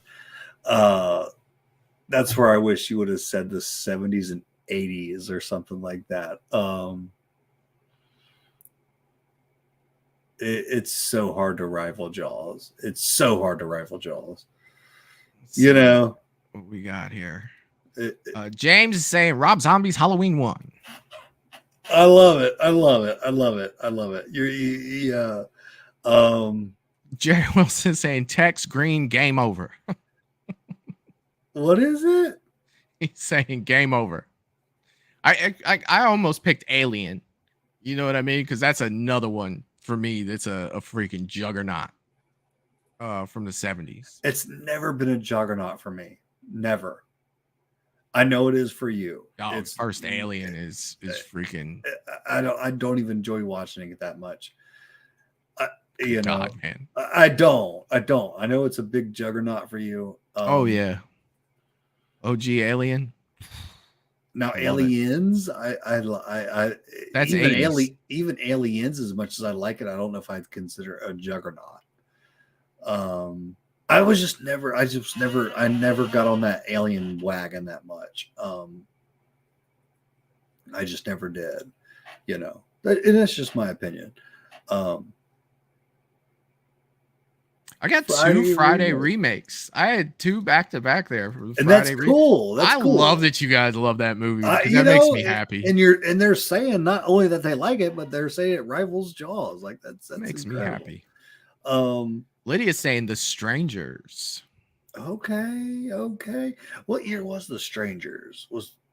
What year was The Strangers? Oh, like, I don't know if it falls. I think actually, I don't know. That's a very good question. That is a good question. I'm very much ready because I've heard, you know, tell me if I'm wrong, but I've heard that there's a lot in the works for Strangers, like stuff coming out. So yeah, there's 3 movies. So they are doing 3. Yeah. And it's the same guy, right? Who's done the other 2? That I don't know about. But I do know because you remember we were talking on the stream about it, you know, where I was like the second, it's either the second or third one are going to dive into why the Strangers do what they do. And I was making a joke about how they wouldn't be strangers anymore if we knew. They wouldn't. It's like, yeah. So the article was saying that, hey, you know, they're going to explain why these guys are doing what they're doing. And it's like, I'm even with you on that one, Michael. Like, no, it's like they're strangers. They won't be strangers anymore if we know them. Well, and they've already summed up in those little sayings as far as why you're doing this, why not, and they laugh. Yeah. They've summed that up. They're doing it because they can. Yeah, and you're there, and it's circumstance. Period. Why not? You know, like in the Strangers Pray at Night, she's like, "Why are you doing this?" And she's like, "Why not?" Before she's blasted with that shotgun. Oh, and it's so cool. She's got that little bit of blood coming out of her mouth, like yeah. Because I think that's even a step further than because I know you didn't want any backstory with Michael and stuff, but I think even more so with the Strangers. I mean, it's called The Strangers, It's like having a movie called The Mystery Man. And but then again, I don't know, man. I don't know. Then again, I say that, but if they do a movie well and they start showing a little backstory, it's not going to piss me off. I don't know. It's just backstories have never pissed me off. I've never been this guy. I just don't want to know. I can't. It's not my thing. I know it is yours. If it applies. You know, I'm not saying any backstory of any movie isn't good. I'm just saying there are certain ones that I find that, you know, aren't needed, but that's not necessarily everyone's opinion, you know. But I feel like if you have something called The Strangers and it's built on the premise that it's, you know, we don't know why this is happening. Because they are going to have to find, especially when you're talking about 3 movies. Yeah. And if you're talking zero backstory, which I'm sure they probably are, you've got your work cut out for you. You know what I mean? You really do. How are you going to keep us entertained for 3 movies with just saying, hey, we're going to go and kill these people for no reason, no nothing. You know, it's, because you got to have a little substance, but I don't know, man. It's tough. It is, but I feel like, Michael, guys could, you know, if correct me if I'm wrong, but I feel like we're on the verge of having almost just horror thrown at us. You know, if we start getting Halloween series, if we start getting Friday the 13th series, you know, we're getting the Strangers 3-part and Back to Derry and dude, I welcome it. And they're already talking about Talk to Me Too. you know, so they've already released a poster for it where it has, you know, talk to me with the 2 in the middle. Dude, You I know, feel so like we're on our way to saying bye bye. there's Bye that. bye. Lydia was saying, "Oh my Bye. god, I completely forgot Saul was 2004." Oh, I did too. The Eric, original Saw was 04? yes, Oh, I yes, the actually would have thought original it was was 04. further back than that. Nope, they've But they've we might made be ready 10 to movies say in like 20 years. that's crazy, dude. Yeah. That is crazy. They Yeah, if you really think about it, they've made 10 movies in 20 years. Dude, they Saul busted has. them out. They busted them out. Yeah. Eric is saying 3 movies all being released next year, if I'm not wrong. Yeah, that's the way I understood it too, Eric. All 3 Strangers movies are coming out. Wow. Yeah. So Russell is saying they better not explain why they do what they do. The Strangers would die before it hits the theaters. Hey man, it's their words, not mine. Like I really don't know. It's not really something I want to know, but who knows? Maybe they'll surprise me. Who knows?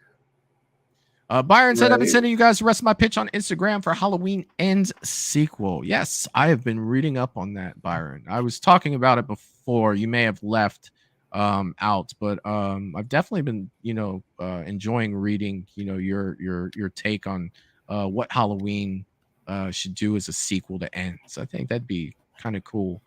Byron is also saying now a Poltergeist TV series is in development. I mean, that's interesting. I mean, that's something else. Like I love Poltergeist 1 and 2. I really did love those movies. Anything after that, I was kind of like, but the first 2, especially 2 really creeped me out, especially as a kid. Seeing the old Reverend coming up to the door there. And I was young enough to be scared as hell watching that trailer as a kid, and then watching the movie shortly. I have to see that. I think you have my Blu-ray of that movie. Do I? Okay. Yes. Oh man, I don't know if I've ever seen Poltergeist 2. Or if I have, I was so young I don't really remember it. Yeah. There's so many classics, like guys, where I just I don't. Yeah. Yeah. Oh.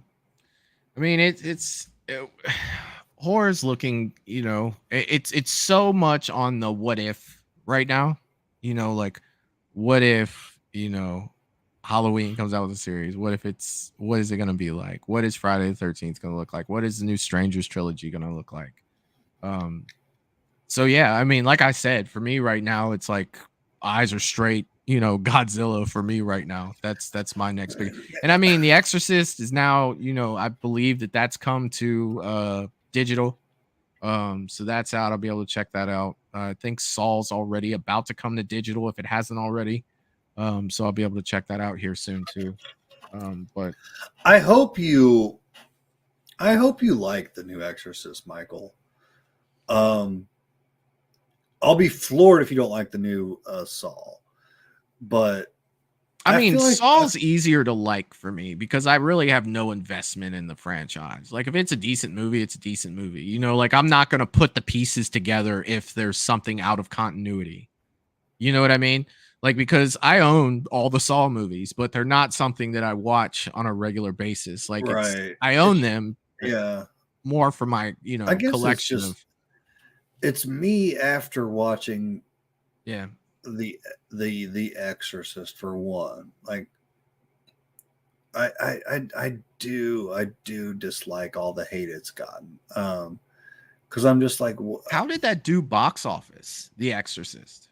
I really don't know. If anyone could clear that up, that'd be awesome. But I just felt like I didn't go into The Exorcist like this is going to blow my mind more than the first Exorcist, because that's not going to happen, guys. It's just not going to happen. It did 125. So I hope most people would go into it like that. The original Exorcist was a product of like a lot of things. One, it was the time, circumstance. So that movie was not. It's never going to be rivaled. It just won't. one of the things that I'm hearing, and this is all hearsay because I've not seen the movie for myself, was they Yeah. did a lot of disjustice to the legacy character that they brought back to where she didn't even matter in the movie whatsoever. Kind of like Texas Chainsaw Massacre. What's her name from that movie? To Sally. where, like there was no point. It was other than name dropping, there was really no reason to have her in the movie. And that's when the movie made its big turn to be bad. And that's, I've read that across multiple articles about that, but then again, like I said, that's all hearsay for me. I see where they're saying that, but Yeah, because she didn't have she wasn't this like main character. They paid her a shitload of money to come back too. I don't know. For me, that's just trying to dig too deep. Like, I mean, did you want her to be like the main? No, she's not the main character, man. Right. And I would have, but I would have never expected her to be. But I mean, why pay her all that money if she's not going to make a difference in the movie? That's for a name. I mean, because then they pay for like I a focused thing on for the her. girls. I focused on the girls that were actually possessed. Right. And the actual story at hand. Like, they did a very, very good job. And then here's where I'm coming from. Because I see where they're saying with that. Like, because I thought the same thing. I think I even said that to Lydia. I was like, geez, I thought she would be in it more and stuff like that. But no, that's not going to ruin a movie for me. I'm not going to pick one petty ass thing and then just go bash a movie, man. So I see where they're coming from. But what I focused on a lot was the girls who were possessed. They did phenomenal jobs. And then they also fooled me, and there was a great, as far as I'm concerned, a great twist at the end that was like where you had like a holy shit moment, like, damn. Yeah. So for those two reasons, I was like, it was a good Exorcist movie for me. So I welcome to see what you think, Michael. But yeah. Eric is saying The Exorcist didn't do well. They had to pay $400 million for the rights. That I knew. Then another $30 million to make the movie. So you're starting at a $430 million deficit. Now like it's saying The Exorcist made 125. Now, of that 125 they made, you have to say 40% of that's going to go to theaters, right? So you're saying they made like 60 back into that. Well, probably closer to like 75. So they made 75 into that $430 million deficit with this movie. So that's money wise. How are you ever going to dig yourself out of a $400 million hole to make a movie? Like, that would have probably had to do like 200, to be anywhere near, maybe even more than 200, because you're going to get diminishing returns with sequels. You always do, and both story and financial gain. I mean, look at Halloween, 265, 130, and then 100 for the 3. So you're looking at the highest slasher movie of all time, making 265 million. Then Halloween Ends making 130, and then Halloween Kills making 130, and then Halloween Ends making 105. Which was the highest slasher of all time? Halloween 2018. It made $265 million. Yes. Wow. So, I mean, now granted, The Exorcist is not a slasher, so it doesn't fall into that category, but digging yourself out of that hole to begin with, like, I don't see how. Yeah. And Eric has this right here. David Gordon Green already said he's not sure if they're going to make the others at this point. And that makes sense. I mean, if you're not making money, like, there's no studio in the world that's going to say, hey, you out of that 430 million, you've knocked off 75 of that, but you still have to pay another $30 million to make the next movie. So how much have you really knocked off of that 400? Financially, it makes 0 sense to me, but I'm just some guy behind a microphone. So they're not going to keep going. I don't see how. Now, again, maybe they have something huge planned for the next one that's going to generate a ton of money, but financially, mathematically, to me, it doesn't make sense only making 125 million when you're starting 430 million, in the hole, and you're only getting at the most 65% of what you're making. Like money wise, it makes zero sense to me whatsoever. Eric's saying, yep, they're referring to Chris. She didn't need to be there. She didn't affect the story at all. And that sucks, man, because Michael, I see what you're saying, and so they probably I don't think they'll make any more. Yeah. They won't do it if it money wise. They won't unless I'm missing something. Like I said, I'm just a guy behind a microphone. Yeah, but they won't do it if it's not making any money. Just like the Last Voyage of the Demeanor. I like that movie. Well, I did too, and they set it up for a sequel, but it bombed at the box office. I could see how it could, like that. So they're probably not going to continue that, right?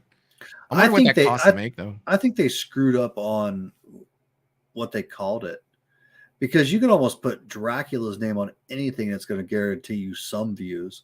Yeah, but there's a lot of people that probably had no clue that it was even a Dracula movie. Yeah. Had they called it, I don't know, the last fucking ship to Dracula land. You know what I'm saying, though? Rename it, man. We can rebrand it. The Last Ship to Dracula Land. I would watch that movie. But you know what I'm saying? Like, yeah, dude, a lot of people probably didn't think it was even they probably. I had fun with it. Now, granted, it was slow at times, but I mean, the story for me, like, I at least found it interesting. I'm surprised as shit. Oh shit! I'm so surprised you like that movie. What, The Last Voyage? Yeah. Yeah, you can't stay awake for The Nun too, but you. Oh, it was way better than The Nun. Oh my god. Oh, way better than God, I want to kick your ass. Lydia said, I didn't think her placement was too bad. It wasn't great, though. It was the end and the post-credits because I about flew out of the chair. But other than that, laughed my ass off. What placement? Of Chris in the Exorcist remake. I think her placement was too bad. So we're talking about the mom from the original. Yeah. We're not talking about Linda Blair.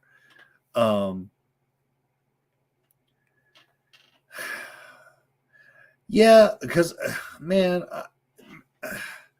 I thought, I don't know. Is it like that? Did she say like, I just don't want to really act it? Because I did think, I even thought the same thing. I was like, well, they offered her so many times and she said no. And then they ended up paying for some sort of I'm not a charity, but some sort of like funding thing for her. Like they agreed to pay off this and then give her a salary. Like she cleaned up being in that movie. And, but why was she so like, I don't know. Why was she holding back? Like, and because it was cool to see. It was very cool to see her. Yeah. But I also was like, you'll have to watch the movie for yourself. But as soon as she was in it, she was gone, and you're just kind of like, damn. Yeah. I don't know if they're gonna pay me. I don't know if they're gonna pay me that much money to be in a movie. I'm gonna make an impact. But man, does not. Again, for me, she does not. She does not ruin the movie. Like she pretty much can only do what she's directed to do. I mean, at that, they thought it was good enough to put in the movie, so they put it in there, right? Yeah, sure. But it's like, yeah, but it almost sounds like she didn't want to do much. No, she didn't openly. Like, I do not want to do this whatsoever. I don't understand that. I don't understand. Maybe she didn't like the story. Maybe she. Yeah. I haven't read any articles about why she said that, but it's very open news that she did not want to do that movie. Yeah. So I would probably not look for her in the sequel unless they because paid for her to like be on if I was her, like I don't know, I'd be dying to do that movie.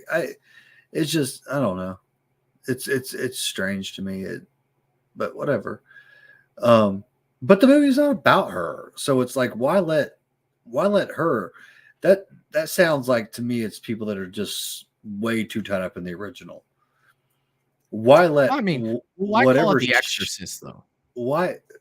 Like, Well, what ties did it have to the original to call it The Exorcist? Like, you can look at Halloween 2018. It's about Michael Myers. You know what I mean? Like, what separated this? And granted, I'm only speaking from what I've read. I've not seen this movie. For anyone watching, I've not seen this movie yet. What made it an Exorcist movie to where you could say, yeah, that's The Exorcist, other than the tubular bells, and her popping up for a brief second? Like, could they have Pazuzu is back.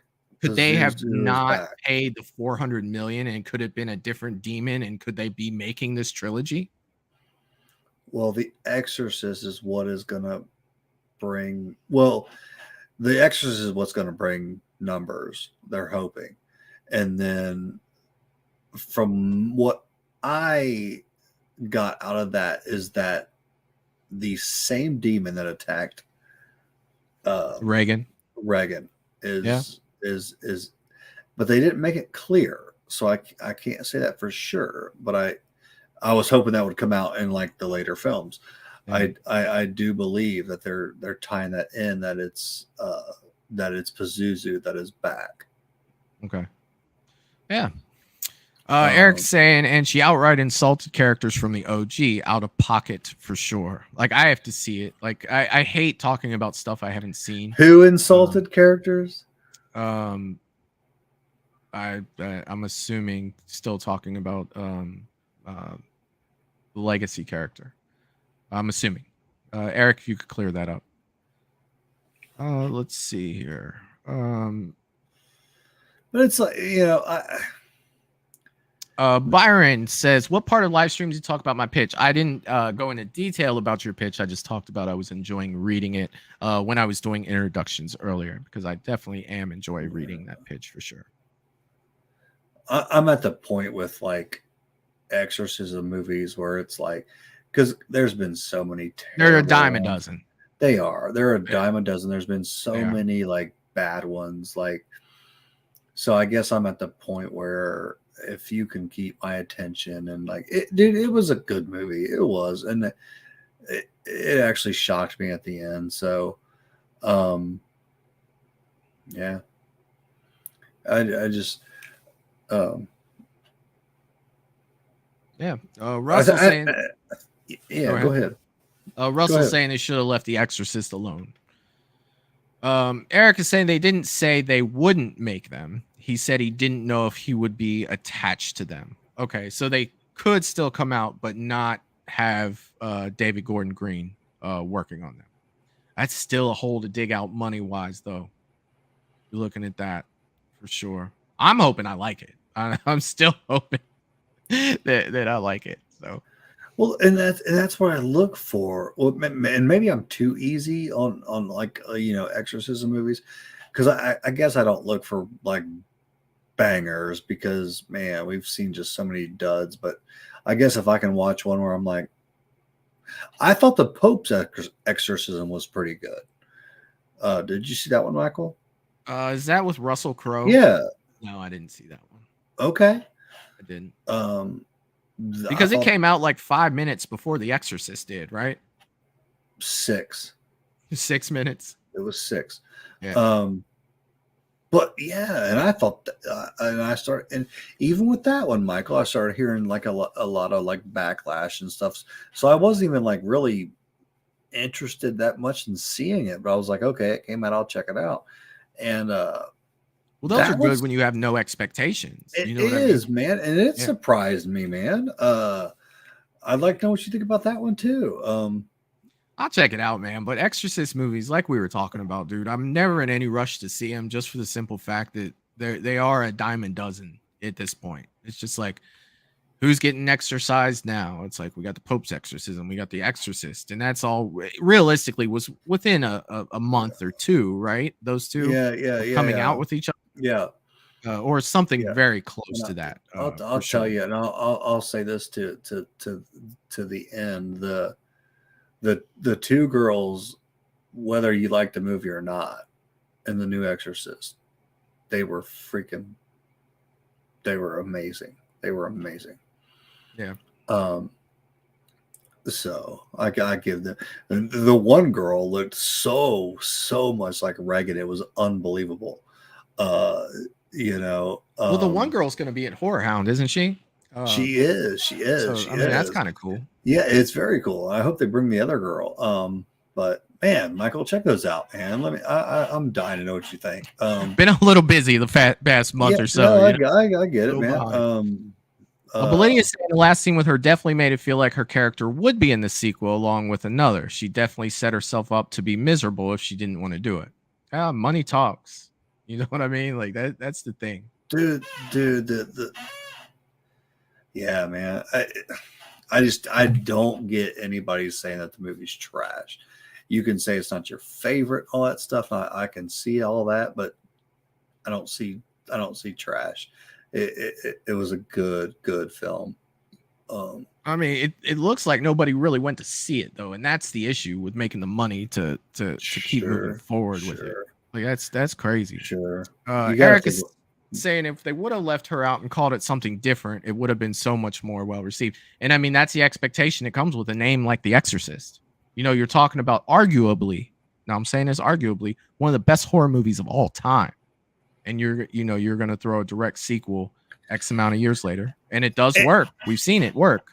And I would even say as far as credibility, The Exorcist is, if I had 2 seconds to say the most influential, popular horror movie of all time, it's The Exorcist. Right. Without question. It's The Exorcist. There's movies I like better and stuff, but yeah, I also love the freaking Exorcist. It's the most popular of all time. It's like the Wizard of Oz of horror. It's debatable, but it is up there, man. You gotta say it. It is a lot of people's favorite horror movie of all time. Byron Weaver saying, have you told Matt about my sequel pitch at all? I'm wondering what his thoughts are on it. No, dude, but you can message him on Facebook in his messenger. I haven't really had a whole lot of time to do too much of anything lately. As you can see, my background. And I welcome it, Byron. I've been a movie. So I welcome that, Byron. For sure. Please let me know, and I'll get back with you as soon as I possibly can. Very interested to see that. Bearded Entertainment is saying Chris did. She made a joke about some events. In my opinion, the joke was pandering, but she made it to the main father. Okay. And he's saying that he loved the Pope's Exorcist much better. I haven't really seen that either. Yeah, I went into the Pope's exorcist or exorcism, whatever, with very low expectations, because I had heard, like, I actually didn't even understand, like, after I watched it, like I didn't understand what I had heard. I'm like, why were they saying this about it? Like, very good, very good. He's also saying it made like 80 million, didn't have a 400 million price tag. Yeah, dude. I mean, the Pope's Exorcist, right, with not even the name, made 80, and you attach the name, made 125 worldwide with The Exorcist, and you don't have that $400 million price tag. Yeah. Byron is saying Exorcist movies these days are getting old they're just a dime a dozen.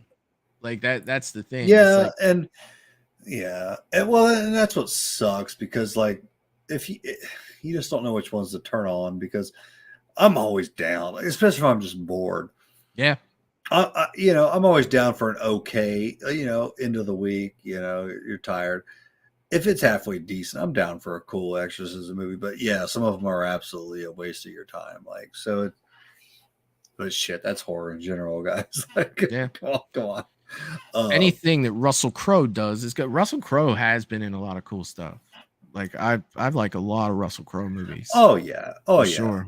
Yeah, I've heard he's an absolute dick if you meet him, but oh well, whatever. I've heard that too. I have heard he's not the friendliest. I've heard of just, but he'll always be Maximus Decimus Meridius. Dude, yeah, dude, that was and this is crazy when I even think about it, because I don't watch much outside of horror, and even some of my favorite horror movies I've not been to the theater twice for, but for Gladiator, I saw that twice in the theater, and that is so unlike me. But Dude, Gladiator was awesome. Dude, Gladiator was absolutely awesome. I mean, shit, dude, he's got a lot of good stuff. Did you ever see the movie Cinderella Man?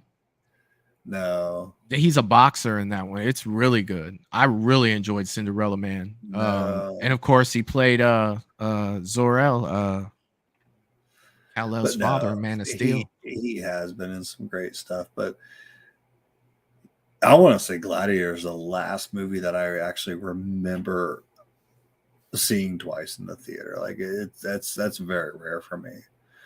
But yeah, damn it, it was good.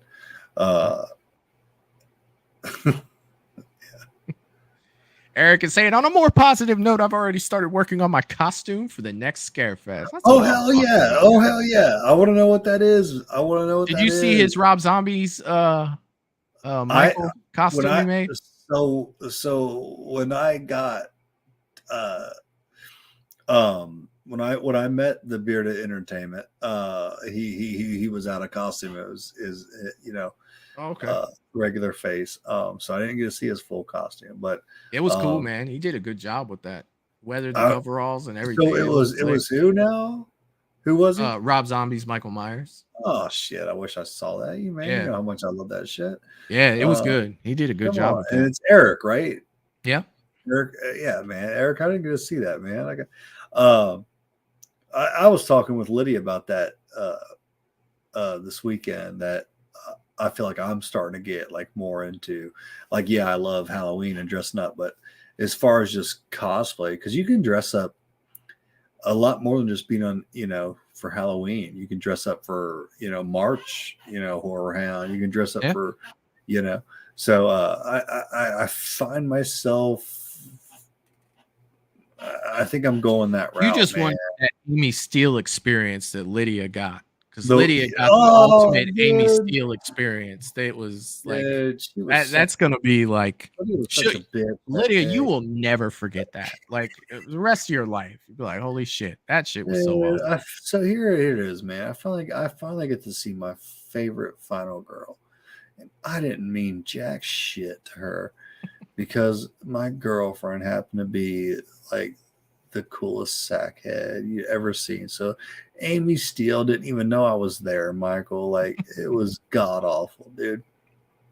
And then she still wants to talk to me about it. Like, look at these pictures and yada yada yada. It's like, fuck me, man. You know what? Here's something that popped in my head the other day. So bad, I was lucky enough to meet Steve Miner in Indy, right? And you know what I didn't ask him? What? Did Amy Steele piss under the bed or did the rat? I wanted to ask that, and Lydia said I shouldn't. She said it's so.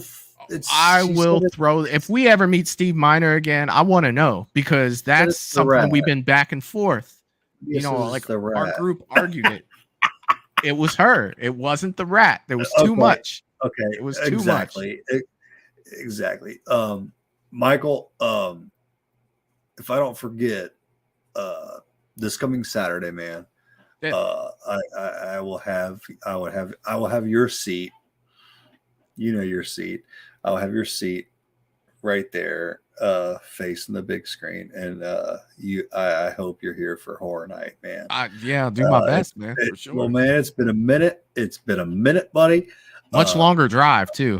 I'm not gonna have it any other way. And hey, man, you're always also welcome to stay here. I will have I'll face the nun away from you. Yeah, I ain't doing that shit. If you have to crash down here, but man, we do, man. We miss you for Horror Night, dude. Do my best, man. Yeah, we miss you, man. So Eric is doing Uber Jason for Scarefest next year. Hell yeah! That's 3D awesome. printing the cyborg parts now, dude. I can't wait for you to see that. So Eric, you'll do this for where? For Scarefest next year. So what about Horror Hound Sharonville coming up? I'm gonna be busting out some Jason Part 3. Oh shit! Yeah, you're gonna get like the silicone, so you got like the arch back and everything. Like hell yeah, dude. That's all. I don't go cheap, Michael. I don't go cheap. I'll be there in probably my Friday the 13th T-shirt. I'm not. I'm not going to. I'm not going to Spirit Halloween to get my shit for $12. And you have it. I'm going all out, man. Yeah, I'm gonna get I'm even gonna walk with a freaking hunchback, dude. Lydia was saying it was not the rat. What rat pisses that much? We had the argument. We definitely had the argument. Yeah, I'm all for.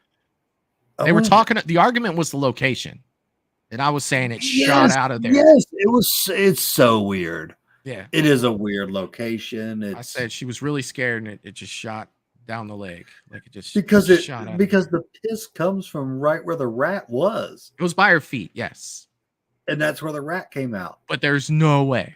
There's no way. We will argue. I should have talked. I should have asked. Well, but it's just weird that they even put that in there because it's also because this is what I was talking to Lydia about. It's not like she would pee because she's that scared. Because if she was that scared, it would have happened a long time ago. She already done seen all kinds of fucking shit. She's not gonna pee herself at this point. Maybe she didn't have to go, and that beer had its time to work her way through. through. Seen like half her friends being beheaded.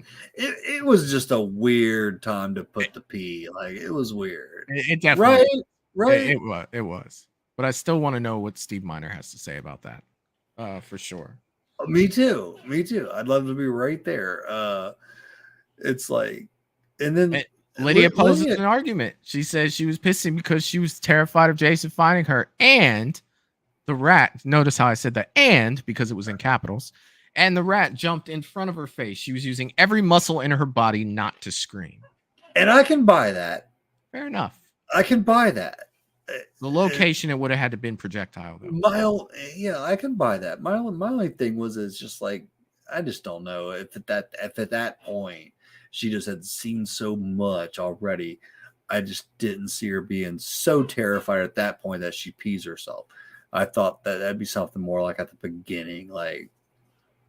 But I see what she's saying, man. Oh yeah. But yeah, Michael, this has been fun, buddy. It's been a blast, dude. So you gonna check out Godzilla Day One? We'll talk about. I'll go with you, man. If you'll have me. Yeah. The Day One for me. Where are you going to see it, buddy? I like to go to Regal in Mason. That's right where up I there. Always go, man. Yeah, so that's the theater that I prefer the most. What's the date again? The 29th. It should be. That's what it's saying. But we'll get closer to that. I'll definitely check it out. And I guarantee going in to see that movie, I will be super excited. Almost singing going into that movie. And you know what I mean by singing? You'll buy the popcorn? Yes, you buy the tickets, I'll buy the popcorn. But I will be singing going into the theater. And ooh baby, ooh baby, ooh baby, ooh baby, ooh baby, ooh baby, ooh baby, ooh baby, ooh baby. That's gonna be me. Day One, Godzilla for sure. But yeah, dude, today was great, man. I had a blast tonight. I'll get with you soon. I'll talk to you backstage for just a minute. Everyone else who joined us tonight, we had a blast. If you hadn't hit that thumbs up button yet, please do so. It helps out the channel. And leave a comment when it's How about you buy the tickets and we're still on that. We got plenty of time to work that out. we going to a matinee. I think it's like 3:25. No, I'm just kidding.